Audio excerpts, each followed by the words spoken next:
ਸਤਿ ਸ਼੍ਰੀ ਅਕਾਲ। ਤੁਸੀਂ ਜੁੜੇ ਹੋਏ ਹੋ ਪੰਜਾਬੀ ਰੇਡੀਓ USA ਦੇ ਨਾਲ ਤੇ ਮੈਂ ਹਾਂ ਪ੍ਰਵੀਨ ਸ਼ਰਮਾ ਲੈ ਕੇ ਹਾਜ਼ਰ ਹਾਂ ਪ੍ਰੋਗਰਾਮ ਅਪਡੇਟ ਅਮਰੀਕਾ ਪ੍ਰੋਗਰਾਮ ਦੇ ਵਿੱਚ ਤੁਹਾਡਾ ਸਾਰਿਆਂ ਦਾ ਸਵਾਗਤ ਹੈ। ਇਸ ਪ੍ਰੋਗਰਾਮ ਦੇ ਵਿੱਚ ਖਬਰਾਂ ਸਾਂਝੀਆਂ ਕਰਨ ਦੇ ਲਈ, ਜਾਣਕਾਰੀਆਂ ਸਾਂਝੀਆਂ ਕਰਨ ਦੇ ਲਈ ਅਮਰੀਕਾ ਦੇ ਨਾਲ ਵਿਸ਼ਵ ਭਰ ਦੀਆਂ ਜਾਣਕਾਰੀਆਂ ਨੂੰ ਲੈ ਕੇ ਮੇਰੇ ਨਾਲ ਜੁੜ ਚੁੱਕੇ ਨੇ ਹਰਜੋਤ ਸਿੰਘ ਖਾਲਸਾ ਜੀ। ਹਰਜੋਤ ਸਿੰਘ ਜੀ, ਸਤਿ ਸ਼੍ਰੀ ਅਕਾਲ, ਸਵਾਗਤ ਹੈ ਜੀ। ਸਤਿ ਸ਼੍ਰੀ ਅਕਾਲ, ਧੰਨਵਾਦ ਜੀ ਆਇਆਂ ਨੂੰ। ਪੰਜਾਬੀ ਰੇਡੀਓ USA ਦੇ ਜਿੰਨੇ ਵੀ ਸਰੋਤੇ ਸਾਡੇ ਸਾਰੇ ਹੀ AM ਸਟੇਸ਼ਨਸ, FM ਸਟੇਸ਼ਨਸ, ਘਰਾਂ ਦੇ ਵਿੱਚ ਰੇਡੀਓ ਸੈਟਸ ਦੇ ਰਾਹੀਂ, ਟੈਲੀਫੋਨ ਦੇ ਰਾਹੀਂ, ਫੇਸਬੁੱਕ, YouTube ਤੇ ਲਾਈਵ ਦੇਖ ਰਹੇ ਹੋ, ਸੁਣ ਰਹੇ ਹੋ, ਸਾਰਿਆਂ ਨੂੰ ਜੀ ਆਇਆਂ ਨੂੰ ਤੇ ਬਹੁਤ ਹੀ ਪਿਆਰ ਤੇ ਸਤਿਕਾਰ ਭਰੀ ਸਤਿ ਸ਼੍ਰੀ ਅਕਾਲ ਸਰੋਤਿਓ। ਅੱਜ ਜੁਲਾਈ ਦੀ 21 ਤਰੀਕ ਆ, ਦਿਨ ਸ਼ੁੱਕਰਵਾਰ ਆ। ਤੁਹਾਡੇ ਲਈ ਸਵੇਰ ਦਾ ਅਪਡੇਟ ਅਮਰੀਕਾ ਪ੍ਰੋਗਰਾਮ ਲੈ ਕੇ ਹਾਜ਼ਰ ਹੋਏ ਆ ਜੀ। ਅਪਡੇਟ ਅਮਰੀਕਾ ਪ੍ਰੋਗਰਾਮ ਨੂੰ ਸਪਾਂਸਰ ਕਰਦੇ ਨੇ ਖਾਲਸਾ ਇੰਸ਼ੋਰੈਂਸ ਏਜੰਸੀ ਵਾਲੇ, ਜਿਨ੍ਹਾਂ ਤੋਂ ਤੁਸੀਂ ਹਰ ਤਰੀਕੇ ਦੀ ਇੰਸ਼ੋਰੈਂਸ ਲੈ ਸਕਦੇ ਹੋ। ਇੰਸ਼ੋਰੈਂਸ ਬਾਰੇ ਪਤਾ ਕਰਨ ਲਈ ਇਹਨਾਂ ਦਾ ਨੰਬਰ ਹੈ 408-272-2500। ਇਹ ਪਿਛਲੇ 32 ਸਾਲਾਂ ਤੋਂ ਇੰਸ਼ੋਰੈਂਸ ਦੇ ਵਿੱਚ ਸ਼ਾਨਦਾਰ ਸੇਵਾਵਾਂ ਦੇ ਰਹੇ ਨੇ ਅਤੇ ਅਮਰੀਕਾ ਭਰ ਦੇ ਵਿੱਚ ਇੰਸ਼ੋਰੈਂਸ ਕਰਦੇ ਨੇ। ਅੱਜ ਹੀ ਡਾਇਲ ਕਰੋ 408-272-2500। ਟਰਕੀਅਨ ਇਮੀਗ੍ਰੇਸ਼ਨ ਲਾ ਫਰਮ ਵਾਲੇ ਜੇ ਟਰਕੀਆਨਾ ਅਟਾਰਨੀ ਟਰਕੀਆਨਾ ਦੇ ਨਾਲ ਤੁਸੀਂ US ਇਮੀਗ੍ਰੇਸ਼ਨ ਬਾਬਤ ਕੋਈ ਵੀ ਸਲਾਹ ਕਰਨੀ ਹੈ, ਕੋਈ ਵੀ ਸਵਾਲ ਪੁੱਛਣਾ, ਤੇ ਉਹਨਾਂ ਦਾ ਨੰਬਰ ਹੈ 415-909-0503। ਮਨਜੀਤ ਸਿੰਘ ਕੁਲਾਰ, ਅਵਤਾਰ ਸਿੰਘ ਮੰਜਲ ਕਲੋਵਿਸ, ਸਤਨਾਮ ਸਿੰਘ, ਅਮਰਜੀਤ ਸਿੰਘ ਦੁਸਾਂਝ, ਸਨੀ ਪੁਰੇਵਾਲ ਯੂਬਾ ਸਿਟੀ, ਲਖਬੀਰ ਸਿੰਘ ਸਮਰਾ Texas, Paramjit Singh Deol ਫਰੈਜ਼ਨੋ, Amarjit Singh Stockton, Jarnail Singh Johal, Harnek Singh Pawla Washington ਰੈਂਟਨ, ਧਰਮ ਸਿੰਘ ਫੋਲਰ, ਸਰਬਜੀਤ ਸਿੰਘ ਰੈਂਡਨ ਗੈਸ ਤੇ ਫੂਡ ਵਾਲੇ ਐਲਗਰੋਵ, ਹਰਜੀਤ ਸਿੰਘ ਲੈਥਰੋਪ, ਐਂਟੀਲਿਊਪ ਟਰੱਕ ਸਟਾਪ ਵਾਲੇ ਬਰਨਸ, ਗੁਰਮੇਲ ਸਿੰਘ, ਬਲਬੀਰ ਕੌਰ ਬਾਸੀ ਐਲਗਰੋਵ, ਰੌਡਨ ਰੌਬ ਇਸ਼ੂ ਟਰੱਕ ਟ੍ਰੇਲਰ ਪਾਰਟਸ ਵਾਲੇ ਟਰਲਕ ਤੇ ਸਟਾਕਟਨ ਦੇ ਵਿੱਚ, ਜਿਨ੍ਹਾਂ ਦੀਆਂ ਲੋਕੇਸ਼ਨਾਂ ਨੇ, ਤੇ ਕਰਨੈਲ ਸਿੰਘ ਰੰਧਾਵਾ ਟਰਲਕ ਤੋਂ। ਇਹਨਾਂ ਸਾਰੇ ਹੀ ਸਪਾਂਸਰ ਦਾ ਬਹੁਤ-ਬਹੁਤ ਧੰਨਵਾਦ। ਤੇ ਜੇਕਰ ਤੁਸੀਂ ਵੀ ਪੰਜਾਬੀ ਰੇਡੀਓ USA ਦੇ ਇਹਨਾਂ ਪ੍ਰੋਗਰਾਮਾਂ ਨੂੰ ਸਪਾਂਸਰ ਕਰਨਾ ਚਾਹੁੰਦੇ ਹੋ ਤਾਂ ਸਟੂਡੀਓ ਦਾ ਨੰਬਰ ਹੈ 408-272-5200 ਜੀ। ਅੱਜ ਦੀਆਂ ਖਬਰਾਂ ਵੱਲ ਆਈਏ ਤੇ ਸਭ ਤੋਂ ਪਹਿਲਾਂ ਜੋ ਇੰਡੀਆ ਦੇ ਵਿੱਚ ਜੀ ਮਨੀਪੁਰ ਦੇ ਵਿੱਚ ਵਾਪਰਿਆ, 2 ਬੀਬੀਆਂ ਨੂੰ ਨੰਗੇ ਕਰਕੇ ਘੁਮਾਇਆ ਗਿਆ ਸ਼ਹਿਰ ਦੇ ਵਿੱਚ। ਉਸ ਤੋਂ ਬਾਅਦ ਉਹਨਾਂ ਦਾ ਗੈਂਗ ਰੇਪ ਕੀਤਾ ਗਿਆ। ਉਸ ਸਾਰੀ ਇਨਸੀਡੈਂਟ ਨੂੰ ਈਵਨ ਦੋ ਵਾਪਰੇ ਹੋਏ 2 ਮਹੀਨੇ ਦਾ ਸਮਾਂ ਹੋ ਚੱਲਾ ਹੈ। ਕੁਛ ਦਿਨ ਪਹਿਲਾਂ ਹੀ ਉਹ ਵੀਡੀਓ ਬਾਹਰ ਆ ਰਹੀ ਆ ਤੇ ਪੂਰੀ ਦੁਨੀਆ ਦੇ ਵਿੱਚ ਇੰਡੀਆ ਦਾ ਤੇ ਮੋਦੀ ਦੀ ਸਰਕਾਰ ਦਾ ਜਲੂਸ ਨਿਕਲ ਰਿਹਾ ਹੈਗਾ। ਇੰਨੀ ਵੱਡੀ ਗਿਣਤੀ 'ਚ ਲੋਕ ਉੱਥੇ ਮਾਰੇ ਜਾ ਚੁੱਕੇ ਆ, ਪਰ ਕਿਸੇ ਦੇ ਸਿਰ ਤੇ ਜੂ ਨਹੀਂ ਸਰਕੀ। ਅੱਜ ਅਮਰੀਕਾ ਦਾ ਜਿੰਨਾ ਵੀ ਮੇਨ ਸਟ੍ਰੀਮ ਮੀਡੀਆ ਹੈਗਾ, ਚਾਹੇ ਉਹ ਨਿਊਯਾਰਕ ਟਾਈਮ ਆ, ਵਾਸ਼ਿੰਗਟਨ ਪੋਸਟ ਆ, CNN ਨੇ ਤਾਂ ਅੱਜ ਬਹੁਤ ਵੱਡੀ ਜਿਹੜੀ ਸਟੋਰੀ ਆ ਇਹਦੇ ਸੰਬੰਧ ਦੇ ਵਿੱਚ ਰਨ ਕੀਤੀ ਆ ਵੀ ਕਿਸ ਤਰ੍ਹਾਂ ਜੋ ਆਦੀਵਾਸੀ ਮੂਲ ਦੇ ਲੋਕ ਆ ਉਹਨਾਂ ਦਾ ਪਿੰਡ ਸਾੜਿਆ ਗਿਆ, ਪੂਰੇ ਦਾ ਪੂਰਾ ਅੱਗ ਲਾ ਦਿੱਤੀ ਗਈ। ਉਹ ਤੋਂ ਬਾਅਦ ਉੱਥੋਂ ਬੀਬੀਆਂ ਨੂੰ ਖਿੱਚਿਆ ਗਿਆ, ਨੰਗੇ ਕਰਕੇ ਘੁਮਾਇਆ ਗਿਆ ਸ਼ਹਿਰ ਦੇ ਵਿੱਚ। ਇਹ ਉੱਥੇ ਦੇ ਜਿਹੜੇ ਟਰਾਈਬਲ ਲੀਡਰਸ ਫੋਰਮ ITLF ਉਹਨਾਂ ਨੇ ਦੱਸਿਆ ਇਹ ਸਾਰਾ ਕੁਝ ਮਈ 4 ਨੂੰ ਵਾਪਰਿਆ ਤੇ ਅੱਜ ਤੁਸੀਂ ਦੇਖ ਲਓ ਵੀ ਜੁਲਾਈ 21 ਹੋ ਗਈ ਆ। 2 ਮਹੀਨਿਆਂ ਬਾਅਦ ਇਹ ਕਿਤੇ ਵੀਡੀਓ ਵਾਇਰ ਆਈ ਹੈਗੀ ਆ। ਤੇ ਹੁਣ ਟਵਿੱਟਰ ਦੇ ਉੱਤੇ ਜੋ ਕੁਝ ਇਹ ਘੁੰਮ ਰਿਹਾ ਸੀ ਤਾਂ ਇੰਡੀਆ ਦੀ ਸਰਕਾਰ ਕਹਿੰਦੀ ਆ ਵੀ ਇਹਨਾਂ ਨੂੰ ਜਿਹੜਾ ਵੀ ਸ਼ੇਅਰ ਕਰੂਗਾ ਅਸੀਂ ਉਹਦੇ ਉੱਤੇ ਕੇਸ ਰਜਿਸਟਰ ਕਰਾਂਗੇ। ਨਾਲੇ ਤਾਂ ਇੰਨਾ ਜ਼ੁਲਮ ਕਰੋ ਤੇ ਜੇ ਕੋਈ ਜ਼ੁਲਮ ਦੇ ਬਾਰੇ ਕਿਸੇ ਨੂੰ ਦੱਸਦਾ ਆ ਤੇ ਉਸ ਨੂੰ ਵੀ ਫਿਰ ਤੁਸੀਂ ਜਿਹੜਾ ਫੜ ਕੇ ਅੰਦਰ ਕਰ ਦਿਓ। ਇਹ ਸਾਰਾ ਕੁਝ ਜਦੋਂ ਵਾਪਰਿਆ ਸੀ ਤਾਂ ਇੰਡੀਆ ਦੇ ਪ੍ਰਾਈਮ ਮਿਨਿਸਟਰ ਕਦੇ ਉਹ ਅਮਰੀਕਾ, ਕਦੇ ਫਰਾਂਸ, ਵੱਖ-ਵੱਖ ਮੁਲਕਾਂ 'ਚ ਘੁੰਮ ਰਹੇ ਸੀ ਤੇ ਉਹਨਾਂ ਤੇ ਕਿਸੇ ਤਰ੍ਹਾਂ ਦਾ ਵੀ ਅਸਰ ਨਹੀਂ ਹੋਇਆ। ਫਾਈਨਲੀ ਜਾ ਕੇ ਹੁਣ ਉਹਨਾਂ ਨੇ ਸਟੇਟਮੈਂਟ ਜਾਰੀ ਕੀਤੀ ਆ, ਨਰਿੰਦਰ ਮੋਦੀ ਨੇ, ਵੀ ਜੀ ਮੈਨੂੰ ਬਹੁਤ ਦੁੱਖ ਹੈਗਾ ਤੇ ਗੁੱਸਾ ਬਹੁਤ ਹੈਗਾ। ਇੱਦਾਂ ਦਾ ਜੋ ਕੁਝ ਵਾਪਰਿਆ ਉਹ ਸਿਵਲ ਸੁਸਾਇਟੀ ਦੇ ਵਿੱਚ ਨਹੀਂ ਵਾਪਰਨਾ ਚਾਹੀਦਾ। ਵੀ ਸਾਡੀਆਂ ਜਿਹੜੀਆਂ ਡਾਟਰਸ ਆ ਉਹਨਾਂ ਨੂੰ ਜੋ ਉਹਨਾਂ ਨਾਲ ਵਾਪਰਿਆ ਮਨੀਪੁਰ ਦੇ ਵਿੱਚ, ਮੈਂ ਉਹ ਤੋਂ ਬਹੁਤ ਨਾਰਾਜ਼ ਹੈਗਾ। ਸਰੋਤਿਆਂ ਨੂੰ ਦੱਸਦੀ ਜਾਈਏ, ਮਨੀਪੁਰ ਦੇ ਵਿੱਚ CNN ਦੇ ਮੁਤਾਬਕ ਉੱਥੇ ਦੀ ਜਿਹੜੀ ਸਰਕਾਰ ਆ ਉਹ BJP ਦੀ ਹੈਗੀ ਆ। ਉੱਥੇ ਚੀਫ ਮਿਨਿਸਟਰ N ਬਿਰੇਨ ਸਿੰਘ ਹੁਣ ਫਾਈਨਲੀ ਉਹਨਾਂ ਨੇ ਕਿਹਾ ਵੀ ਇਹ ਕ੍ਰਾਈਮ ਅਗੇਂਸਟ ਹਿਊਮੈਨਿਟੀ ਆ। 4 ਜਣਿਆਂ ਨੂੰ ਅਰੈਸਟ ਵੀ ਕੀਤਾ ਗਿਆ, ਬਾਕੀਆਂ ਨੂੰ ਉਹ ਲੱਭ ਰਹੇ ਹੈਗੇ ਆ। ਸੋ ਇਹ ਚੀਜ਼ ਤਾਂ ਉਹ ਆ ਜਿਹੜੀ ਬਾਹਰ ਆਈ ਆ। ਜਿਹੜੀ ਬਾਹਰ ਨਹੀਂ ਆਈ, ਤੁਸੀਂ ਦੇਖੋ ਵੀ ਕੀ ਹੋਇਆ ਹੋਊ। ਜਿਸ ਟਾਈਮ 'ਚ 1984 'ਚ ਸਿੱਖਾਂ ਦਾ ਜੈਨੋਸਾਈਡ ਹੋ ਰਿਹਾ ਸੀ, ਉਸ ਟਾਈਮ 'ਚ ਕੀ ਕੁਝ ਵਾਪਰਿਆ ਹੋਊਗਾ।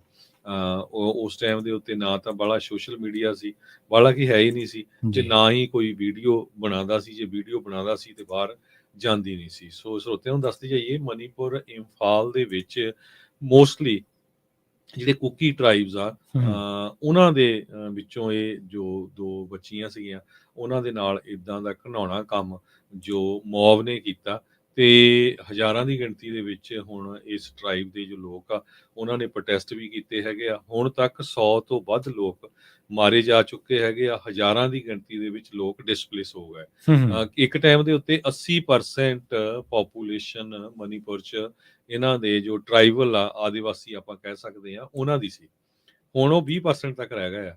ਜੀ ਉਹਨਾਂ ਨੂੰ ਧੱਕ ਦਿੱਤਾ ਗਿਆ ਸ਼ਹਿਰਾਂ ਤੋਂ ਬਾਹਰ। ਸ਼ਹਿਰਾਂ ਦੇ ਵਿੱਚ ਹੋਰ ਸਟੇਟਾਂ ਤੋਂ ਬੰਦੇ ਲਿਆ ਕੇ ਵਸਾ ਦਿੱਤੇ ਗਏ ਆ।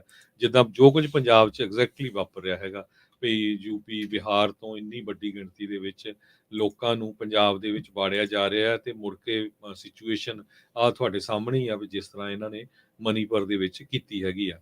ਸੋ ਪੂਰੀ ਦੁਨੀਆ ਦੇ ਵਿੱਚ ਮੋਦੀ ਗਵਰਨਮੈਂਟ ਦਾ, ਬੀਜੇਪੀ ਦਾ ਜਲੂਸ ਨਿਕਲਿਆ ਵੀ ਦੇਖੋ ਇਹ ਇੰਡੀਆ ਦੇ ਵਿੱਚ ਕੀ ਕੁਝ ਵਾਪਰਿਆ। ਇੱਕ ਪਾਸੇ ਤਾਂ ਕਹਿ ਰਹੇ ਆ ਵੀ ਅਸੀਂ ਵਰਲਡ ਦੀ ਲਾਰਜੈਸਟ ਡੈਮੋਕ੍ਰੇਸੀ ਹੈਗੀ, ਅਸੀਂ ਸੁਪਰ ਪਾਵਰ ਬਣ ਜਾਣਾ ਆ, 20 ਸਾਲਾਂ 'ਚ ਨੰਬਰ 1 ਮੁਲਕ ਹੋਊਗਾ।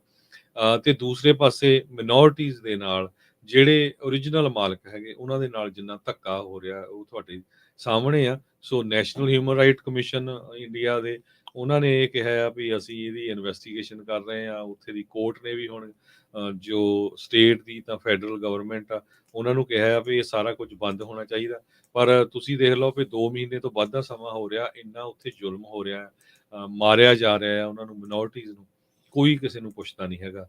ਟਵਿੱਟਰ ਦੇ ਉੱਤੇ, ਫੇਸਬੁੱਕ, ਸੋਸ਼ਲ ਮੀਡੀਆ ਦੇ ਉੱਤੇ ਸਾਰੇ ਪਲੇਟਫਾਰਮ ਤੇ ਜਿੱਥੇ ਵੀਡੀਓਜ਼ ਵਾਇਰਲ ਹੋਈ ਸੀ ਉਹਨਾਂ ਨੂੰ ਰਿਮੂਵ ਕਰ ਦਿੱਤਾ ਗਿਆ ਆ।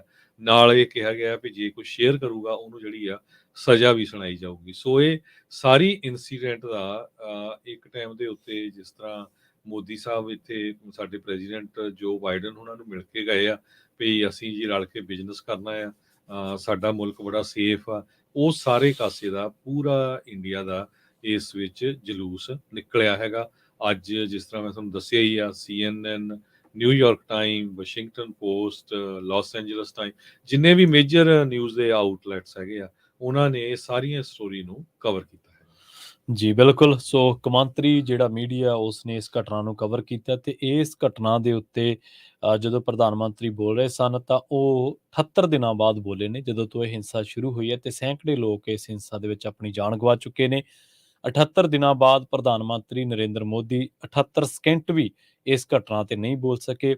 ਭਾਰਤ ਦੀ ਜੁਡੀਸ਼ਰੀ ਦੀ ਸਭ ਤੋਂ ਉੱਚੀ ਜਿਹੜੀ ਜਥੇਬੰਦੀ ਹੈ ਸੁਪਰੀਮ ਕੋਰਟ, ਉਸਨੇ ਤੇ ਲੋਕ ਸਭਾ ਤੇ ਰਾਜ ਸਭਾ ਦੇ ਵਿੱਚ ਇਸ ਘਟਨਾ ਨੂੰ ਲੈ ਕੇ ਹੰਗਾਮਾ ਹੋਇਆ ਤੇ ਇਹਦੇ ਨਾਲ ਤਿੰਨ ਜਿਹੜੇ ਵੱਡੇ ਭਾਰਤ ਦੇ ਵਿੱਚ ਜਿਹੜੇ ਜਿਨ੍ਹਾਂ ਨੂੰ ਆਪਾਂ ਕਿਸੇ ਵੀ ਸਿਸਟਮ ਦੇ ਥੰਮ ਕਹਿਣੇ ਆ, ਦੋਨੇ ਲੋਕ ਸਭਾ ਤੇ ਰਾਜ ਸਭਾ, ਉਹ ਭੰਗ ਰਹੀਆਂ। ਤੇ ਇਹਦੇ ਨਾਲ ਸੁਪਰੀਮ ਕੋਰਟ ਨੇ ਕਿਹਾ ਕਿ ਜੇਕਰ ਕੇਂਦਰ ਇਸ ਮਸਲੇ ਦੇ ਵਿੱਚ ਕੁਝ ਕਰਦਾ ਤਾਂ ਠੀਕ ਹੈ, ਨਹੀਂ ਫਿਰ ਸਾਨੂੰ ਆਪ ਨੂੰ ਕੁਝ ਨਾ ਕੁਝ ਸੋਚਣਾ ਪਊਗਾ। ਸੋ ਸਭ ਪਾਸੋਂ ਹੀ ਜਿਹੜੀ ਸਰਕਾਰ ਹੈ, ਸਿਸਟਮ ਆ, ਉਹਨੂੰ ਲਾਹਣਤਾਂ ਪੈ ਰਹੀਆਂ ਨੇ। ਤੇ ਬੀਰੇਨ ਸਿੰਘ ਬਿਲਕੁਲ ਜਿਵੇਂ ਮੋਦੀ ਸਰਕਾਰ ਨੇ ਲਖੀਮਪੁਰ ਖੀਰੀ ਦੇ ਵਿੱਚ 4 ਸਿੱਖਾਂ ਨੂੰ ਦਰੜਨ ਵਾਲੇ ਇੱਕ ਸ਼ੀਸ਼ ਮਿਸ਼ਰਾ, ਜਿਹੜਾ ਕਿ ਅਜੇ ਮਿਸ਼ਰਾ ਟੈਨੀ ਦਾ ਪੁੱਤਰ ਹੈ, ਜਿਵੇਂ ਉਹਨੂੰ ਬਚਾਇਆ, ਜਿਵੇਂ ਮੋਦੀ ਸਰਕਾਰ ਨੇ ਬ੍ਰਿਜ ਭੂਸ਼ਣ ਨੂੰ ਬਚਾਇਆ, ਉਸੇ ਤਰ੍ਹਾਂ ਬੀਰੇਨ ਸਿੰਘ ਦੀ ਬਾਬਤ ਵੀ ਜਦੋਂ ਕੋਈ ਗੱਲ ਆਉਂਦੀ ਹੈ ਤਾਂ ਮੋਦੀ ਸਰਕਾਰ ਉਦੋਂ ਚੁੱਪ ਕਰ ਜਾਂਦੀ ਹੈ। ਤੇ ਖੈਰ ਆਪਾਂ ਕੌਮਾਂਤਰੀ ਖਬਰਾਂ ਦੇ ਵੱਲ ਵਧਦੇ ਹਾਂ, ਰੁਖ ਕਰਦੇ ਹਾਂ ਬਗਦਾਦ ਦਾ। ਸਵੀਡਨ ਦੇ ਵਿੱਚ ਕਈ ਦਿਨ ਪਹਿਲਾਂ ਕੁਰਾਨ ਸਾੜਨ ਦੀ ਜਿਹੜੀ ਇੱਕ ਘਟਨਾ ਵਾਪਰੀ ਸੀ ਤੇ ਉਸ ਤੋਂ ਨਾਰਾਜ਼ ਮੁਜ਼ਾਹਰਾਕਾਰੀਆਂ ਨੇ ਬਗਦਾਦ ਦੇ ਵਿੱਚ ਸਵੀਡਨ ਦੇ ਦੂਤਾਵਾਸ ਤੇ ਹਮਲਾ ਕਰ ਦਿੱਤਾ ਤੇ ਅੰਦਰ ਜਾ ਕੇ ਅੱਗ ਵੀ ਲਾਈ ਹੈ, ਜਿਹਦੇ ਨਾਲ ਇੱਕ ਕੂਟਨੀਤਿਕ ਵਿਵਾਦ ਪੈਦਾ ਹੋ ਗਿਆ। ਸਵੀਡਨ ਦੀ ਰਾਜਧਾਨੀ ਸਟਾਕਹੋਮ ਦੇ ਵਿੱਚ ਸ਼ਰਨ ਮੰਗਣ ਵਾਲੇ ਇੱਕ ਵਿਅਕਤੀ ਨੇ ਇਜ਼ਰਾਈਲੀ ਦੂਤਾਵਾਸ ਦੇ ਬਾਹਰ ਕੁਰਾਨ ਸਾੜਨ ਦੀ ਸਾਜ਼ਿਸ਼ ਰਚੀ ਸੀ। ਇਸ ਘਟਨਾ ਸੰਬੰਧੀ ਵਾਇਰਲ ਵੀਡੀਓ ਦੇ ਵਿੱਚ ਦੂਤਾਵਾਸ ਤੇ ਮੁਜ਼ਾਹਰਾਕਾਰੀ ਇਰਾਕੀ ਰਾਜਨੇਤਾ ਮੁਕੱਦਦਾ ਅਲ ਸਦਰ ਦੀਆਂ ਤਸਵੀਰਾਂ ਵਾਲੇ ਝੰਡੇ ਤੇ ਨਿਸ਼ਾਨ ਲਹਿਰਾਉਂਦੇ ਹੋਏ ਵੀ ਦਿਖਾਈ ਦਿੱਤੇ ਸਨ। ਘਟਨਾ ਤੋਂ ਬਾਅਦ ਸਵੀਡਨ ਦੇ ਦੂਤਾਵਾਸ ਨੇ ਐਲਾਨ ਕੀਤਾ ਕਿ ਉਸਨੇ ਇੱਥੇ ਆਉਣ ਵਾਲਿਆਂ ਦੇ ਲਈ ਦੂਤਾਵਾਸ ਬੰਦ ਕਰ ਦਿੱਤਾ ਹੈ। ਇਹ ਨਹੀਂ ਦੱਸਿਆ ਕਿ ਹੁਣ ਇਹਨੂੰ ਖੋਲ੍ਹਿਆ ਕਦੋਂ ਜਾਣਾ। ਇਰਾਕ ਦੇ ਪ੍ਰਧਾਨ ਮੰਤਰੀ ਮੁਹੰਮਦ ਸ਼ੀਆ ਅਲ ਸੁਡਾਨੀ ਨੇ ਸੁਰੱਖਿਆ ਅਧਿਕਾਰੀਆਂ ਦੇ ਨਾਲ ਮੀਟਿੰਗ ਕੀਤੀ ਤੇ ਇਸ ਤੋਂ ਬਾਅਦ ਜਾਰੀ ਇੱਕ ਬਿਆਨ ਦੇ ਵਿੱਚ ਕਿਹਾ ਹੈ ਕਿ ਇਰਾਕੀ ਅਧਿਕਾਰੀ ਅੱਗ ਲੱਗਣ ਦੀ ਘਟਨਾ ਦੇ ਲਈ ਜ਼ਿੰਮੇਵਾਰ ਅਤੇ ਜਾਂਚ ਦੇ ਵਿੱਚ ਲਾਪਰਵਾਹੀ ਵਰਤਣ ਵਾਲੇ ਸੁਰੱਖਿਆ ਅਧਿਕਾਰੀਆਂ ਦੇ ਖਿਲਾਫ ਕਾਰਵਾਈ ਕਰਨਗੇ। ਉਧਰ ਦੂਜੇ ਪਾਸੇ ਸਟਾਕਹੋਮ ਦੇ ਵਿੱਚ ਇੱਕ ਵਿਅਕਤੀ ਨੂੰ ਵੱਲੋਂ ਪਵਿੱਤਰ ਕੁਰਾਨ ਦੀ ਕਾਪੀ ਦੀ ਬੇਅਦਬੀ ਕਰਨ ਦੇ ਘਟਨਾ ਤੋਂ ਬਾਅਦ ਇਰਾਕ ਦੇ ਪ੍ਰਧਾਨ ਮੰਤਰੀ ਨੇ ਦੇਸ਼ ਦੇ ਵਿੱਚੋਂ ਸਵੀਡਨ ਦੇ ਰਾਜਦੂਤ ਨੂੰ ਕੱਢਣ ਦਾ ਹੁਕਮ ਜਾਰੀ ਕਰ ਦਿੱਤਾ ਤੇ ਸਵੀਡਨ ਤੋਂ ਆਪਣੇ ਦੂਤਾਵਾਸ ਦੇ ਇੰਚਾਰਜ ਨੂੰ ਵਾਪਸ ਜਿਹੜਾ ਉਹ ਬੁਲਾ ਲਿਆ। ਜਿਸ ਦਿਨ ਇਹ ਮੰਦਭਾਗੀ ਘਟਨਾ ਵਾਪਰੀ ਸੀ, ਅਸੀਂ ਉਸੇ ਦਿਨ ਹੀ ਕਿਹਾ ਸੀਗਾ ਕਿ ਤੁਹਾਡੇ ਕਿਸੇ ਵੀ ਨਾਲ ਧਾਰਮਿਕ ਤੌਰ ਤੇ, ਆਈਡੀਓਲੋਜੀ ਦੇ ਤੌਰ ਤੇ ਜਿਹੜੇ ਨੇ ਉਹ ਮਤਭੇਦ ਹੋ ਸਕਦੇ ਨੇ, ਪਰ ਕਿਸੇ ਵੀ ਗ੍ਰੰਥ ਨੂੰ ਇਸ ਤਰ੍ਹਾਂ ਉਹਦੀ ਬੇਅਦਬੀ ਕਰਨੀ, ਉਹਨੂੰ ਉਹਦੇ ਜਿਹੜੇ ਨੇ ਅੰਗ ਉਹ ਸਾੜਦੇ ਨੇ, ਇਹ ਕਿਸੇ ਵੀ ਤਰ੍ਹਾਂ ਜਾਇਜ਼ ਨਹੀਂ ਹੈ। ਤਾਂ ਉਸ ਦਿਨ ਤੋਂ ਹੀ ਲੱਗਦਾ ਸੀਗਾ ਕਿ ਇਹ ਜਿਹੜੀ ਘਟਨਾ ਹੈ ਇਹ ਕੌਮਾਂਤਰੀ ਪੱਧਰ ਤੇ ਜਿਹੜੀ ਹੈ ਵਾਇਰਲ ਹੋਊਗੀ, ਤੇ ਇਹਦਾ ਕਰੜਾ ਇੱਕ ਵਿਰੋਧ ਜਿਹੜਾ ਉਹ ਖਾਸ ਕਰਕੇ ਜਿਹੜੇ ਮੁਸਲਿਮ ਦੇਸ਼ ਨੇ ਉਹ ਆਪਣਾ ਦਰਜ ਕਰਾਉਣਗੇ। ਜੀ ਜੀ ਬਿਲਕੁਲ। ਇਸ ਤੋਂ ਬਾਅਦ ਉੱਥੇ ਹੀ ਸਵੀਡਨ ਦੇ ਵਿੱਚ ਇੱਕ ਮੁਸਲਮਾਨ ਨੇ ਆਗਿਆ ਮੰਗੀ ਸੀ ਕਿ ਜਿਹੜੀ ਜਿਊਜ਼ ਦਾ ਧਾਰਮਿਕ ਗ੍ਰੰਥ ਆ ਉਹਨੂੰ ਅੱਗ ਲਾਣੀ ਹੈਗੀ ਆ। ਉਹ ਤੋਂ ਬਾਅਦ ਫਿਰ ਇਜ਼ਰਾਈਲ ਵਾਲਿਆਂ ਨੇ ਵੀ ਬਹੁਤ ਜ਼ਿਆਦਾ ਉਹ ਰੌਲਾ ਪਾਇਆ, ਤੇ ਇਹ ਹੁਣ ਇੰਨਾ ਜ਼ਿਆਦਾ ਵਿਰੋਧ ਹੋ ਰਿਹਾ ਸਾਰੇ ਮੁਲਕਾਂ ਦੇ ਵਿੱਚ। ਜੀ ਉਹਨੂੰ ਦੇਖ ਕੇ ਹੁਣ ਸਵੀਡਨ ਵਾਲੇ ਸੋਚਦੇ ਆ ਵੀ ਸ਼ਾਇਦ ਉਹ ਲਾ ਪਾਸ ਕਰ ਦੇਣ ਵੀ ਕਿਸੇ ਵੀ ਧਰਮ ਦੀ ਜੋ ਧਾਰਮਿਕ ਕਿਤਾਬ ਆ ਜਾਂ ਧਾਰਮਿਕ ਗ੍ਰੰਥ ਹੈਗਾ ਆ ਉਸ ਦਾ ਕਿਸੇ ਤਰ੍ਹਾਂ ਦਾ ਵੀ ਜੋ ਆ ਡਿਸਕ੍ਰਿਸ਼ਨ ਨਹੀਂ ਕਰ ਸਕਦੇ, ਤੁਸੀਂ ਉਹਨੂੰ ਜਿਹੜਾ ਆ ਕਿਸੇ ਤਰ੍ਹਾਂ ਉਹਨੂੰ ਖਰਾਬ ਨਹੀਂ ਕਰ ਸਕਦੇ, ਅੱਗ ਨਹੀਂ ਲਾ ਸਕਦੇ, ਤਾਂ ਕਿ ਜਿਹੜਾ ਆ ਅਨਰੈਸਟ ਨਾ ਹੋਵੇ। ਅਗਲੀ ਖਬਰ ਵੱਲ ਚਲੀਏ ਜੋ ਵਾਸ਼ਿੰਗਟਨ ਪੋਸਟ ਨੇ ਅੱਜ ਪਬਲਿਸ਼ ਕੀਤੀ ਆ। ਪ੍ਰੈਜ਼ੀਡੈਂਟ ਡੋਨਾਲਡ ਟਰੰਪ ਉਹਨਾਂ ਦੇ ਸੰਬੰਧ ਦੇ ਵਿੱਚ ਜੋ ਉਹਨਾਂ ਦੇ ਅਗੇਂਸਟ ਕੇਸ ਕੀਤਾ ਗਿਆ ਕਲਾਸੀਫਾਈਡ ਡਾਕੂਮੈਂਟਸ ਨੂੰ ਲੈ ਕੇ, ਕਿਉਂਕਿ ਉਹ ਆਪਣੇ ਘਰ ਲੈ ਗਏ ਸੀ। ਸੋ ਉਹਦੇ ਸੰਬੰਧ ਦੇ ਵਿੱਚ ਜੱਜ ਨੇ ਹੁਣ ਟਰਾਇਲ ਡੇਟ ਮਈ 2024 ਰੱਖ ਦਿੱਤੀ ਆ। ਸੋ ਮਈ 2024 ਬੜੀ ਇੰਪੋਰਟੈਂਟ ਡੇਟ ਆ, ਕਿਉਂਕਿ ਪ੍ਰੈਜ਼ੀਡੈਂਟ ਡੋਨਾਲਡ ਟਰੰਪ ਕੈਂਡੀਡੇਟ ਹੋਣਗੇ ਰਿਪਬਲਿਕਨ ਪਾਰਟੀ ਵੱਲੋਂ ਐਜ਼ ਏ ਪ੍ਰੈਜ਼ੀਡੈਂਟ, ਤੇ ਉਸ ਟਾਈਮ ਤੇ ਸਾਰਾ ਕੁਝ ਇਹ ਵੀ ਡਿਸਾਈਡ ਹੋ ਚੁੱਕਾ ਹੋਊਗਾ ਕਿ ਕਿਹੜਾ ਕੈਂਡੀਡੇਟ ਰਿਪਬਲਿਕਨ ਪਾਰਟੀ ਦਾ ਹੋਊਗਾ। ਹੁਣ ਤੱਕ 5 ਜਾਂ 6 ਦੇ ਕਰੀਬ ਕੈਂਡੀਡੇਟਸ ਆਲਰੇਡੀ ਆ ਚੁੱਕੇ ਆ ਮੈਦਾਨ ਦੇ ਵਿੱਚ, ਤੇ ਇਹਦਾ ਅਸਰ ਜੋ ਆ ਇਲੈਕਸ਼ਨ ਤੇ ਹੋ ਸਕਦਾ ਆ। ਸੋ ਪ੍ਰੈਜ਼ੀਡੈਂਟ ਟਰੰਪ ਦੀ ਟੀਮ ਨੇ ਇਹ ਮੰਗਿਆ ਸੀ ਵੀ ਜੋ ਇਲੈਕਸ਼ਨ ਹੋਣੀ ਆ 2024 ਦੀ, ਉਸ ਇਲੈਕਸ਼ਨ ਤੋਂ ਬਾਅਦ ਇਹ ਟਰਾਇਲ ਜੋ ਸ਼ੁਰੂ ਕੀਤਾ ਜਾਵੇ, ਤਾਂ ਕਿ ਇਲੈਕਸ਼ਨ ਦੇ ਵਿੱਚ ਕਿਸੇ ਤਰ੍ਹਾਂ ਦਾ ਜਿਹੜਾ ਇਹਦਾ ਅਸਰ ਨਾ ਹੋਵੇ। ਪ੍ਰੈਜ਼ੀਡੈਂਟ ਟਰੰਪ ਹੁਣ ਦੇ ਦੋਸ਼ ਇਹ ਲਾਏ ਗਏ ਆ ਵੀ ਉਹਨਾਂ ਨੇ ਕੁਛ ਜੋ ਡਾਕੂਮੈਂਟਸ ਦੇ ਡੱਬੇ ਆ, ਬਾਕਸਸ ਆ, ਉਹਨਾਂ ਨੂੰ ਆਪਣੇ ਘਰ ਫਲੋਰੀਡਾ ਦੇ ਵਿੱਚ ਮਾਰਿਓ ਲਾਗਾ ਜੋ ਉਹਨਾਂ ਦਾ ਘਰ ਹੈਗਾ ਆ ਉੱਥੇ ਰੱਖਿਆ ਸੀ, ਤੇ ਉਹਦੇ ਵਿੱਚ ਬਹੁਤ ਹੀ ਇੰਪੋਰਟੈਂਟ ਅਨਕਲਾਸੀਫਾਈਡ ਜੋ ਇਨਫੋਰਮੇਸ਼ਨ ਸੀਗੀ ਹੋਰ ਮੁਲਕਾਂ ਦੇ ਲੜਾਈ ਦੇ ਸੰਬੰਧ ਦੇ ਵਿੱਚ ਵੀ, ਉਹਦਾ ਜਿਹੜਾ ਆ ਖਤਰਾ ਹੋ ਸਕਦਾ ਸੀ ਨੈਸ਼ਨਲ ਸਿਕਿਉਰਿਟੀ ਨੂੰ। ਸੋ ਹੁਣ ਇਹ ਜੋ ਟਰਾਇਲ ਆ ਇਹ ਮਈ ਦੇ ਵਿੱਚ ਹੋਊਗਾ। ਯੂਐਸ ਡਿਸਟ੍ਰਿਕਟ ਕੋਰਟ ਦੇ ਜੱਜ ਆਈਲੀਨ ਐਮ ਕੈਨਨ ਉਹਨਾਂ ਨੇ ਆਰਗੂਮੈਂਟ ਸੁਣੇ ਦੋਨਾਂ ਹੀ ਸਾਈਡਸ ਤੋਂ, ਤੇ ਹੁਣ ਮਈ ਦੀ ਡੇਟ, ਮਈ 2024 ਦੀ ਡੇਟ ਆ ਉਹ ਰੱਖ ਦਿੱਤੀ ਹੈਗੀ ਆ।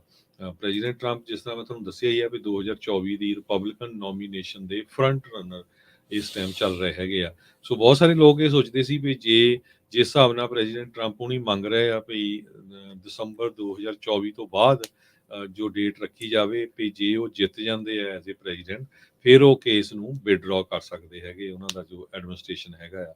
ਸੋ ਇਹ ਦੇਖਦੇ ਆ ਵੀ ਕਿੰਨਾ ਕੁ ਇਹਦਾ ਜਿਹੜਾ ਅਸਰ ਪਊਗਾ ਆਉਣ ਵਾਲੇ ਸਮੇਂ 'ਚ ਇਲੈਕਸ਼ਨ ਦੇ ਉੱਤੇ, ਜਾਂ ਇਸ ਡੇਟ ਨੂੰ ਫਿਰ ਅੱਗੇ ਐਕਸਟੈਂਡ ਕੀਤਾ ਜਾਂਦਾ ਹੈਗਾ।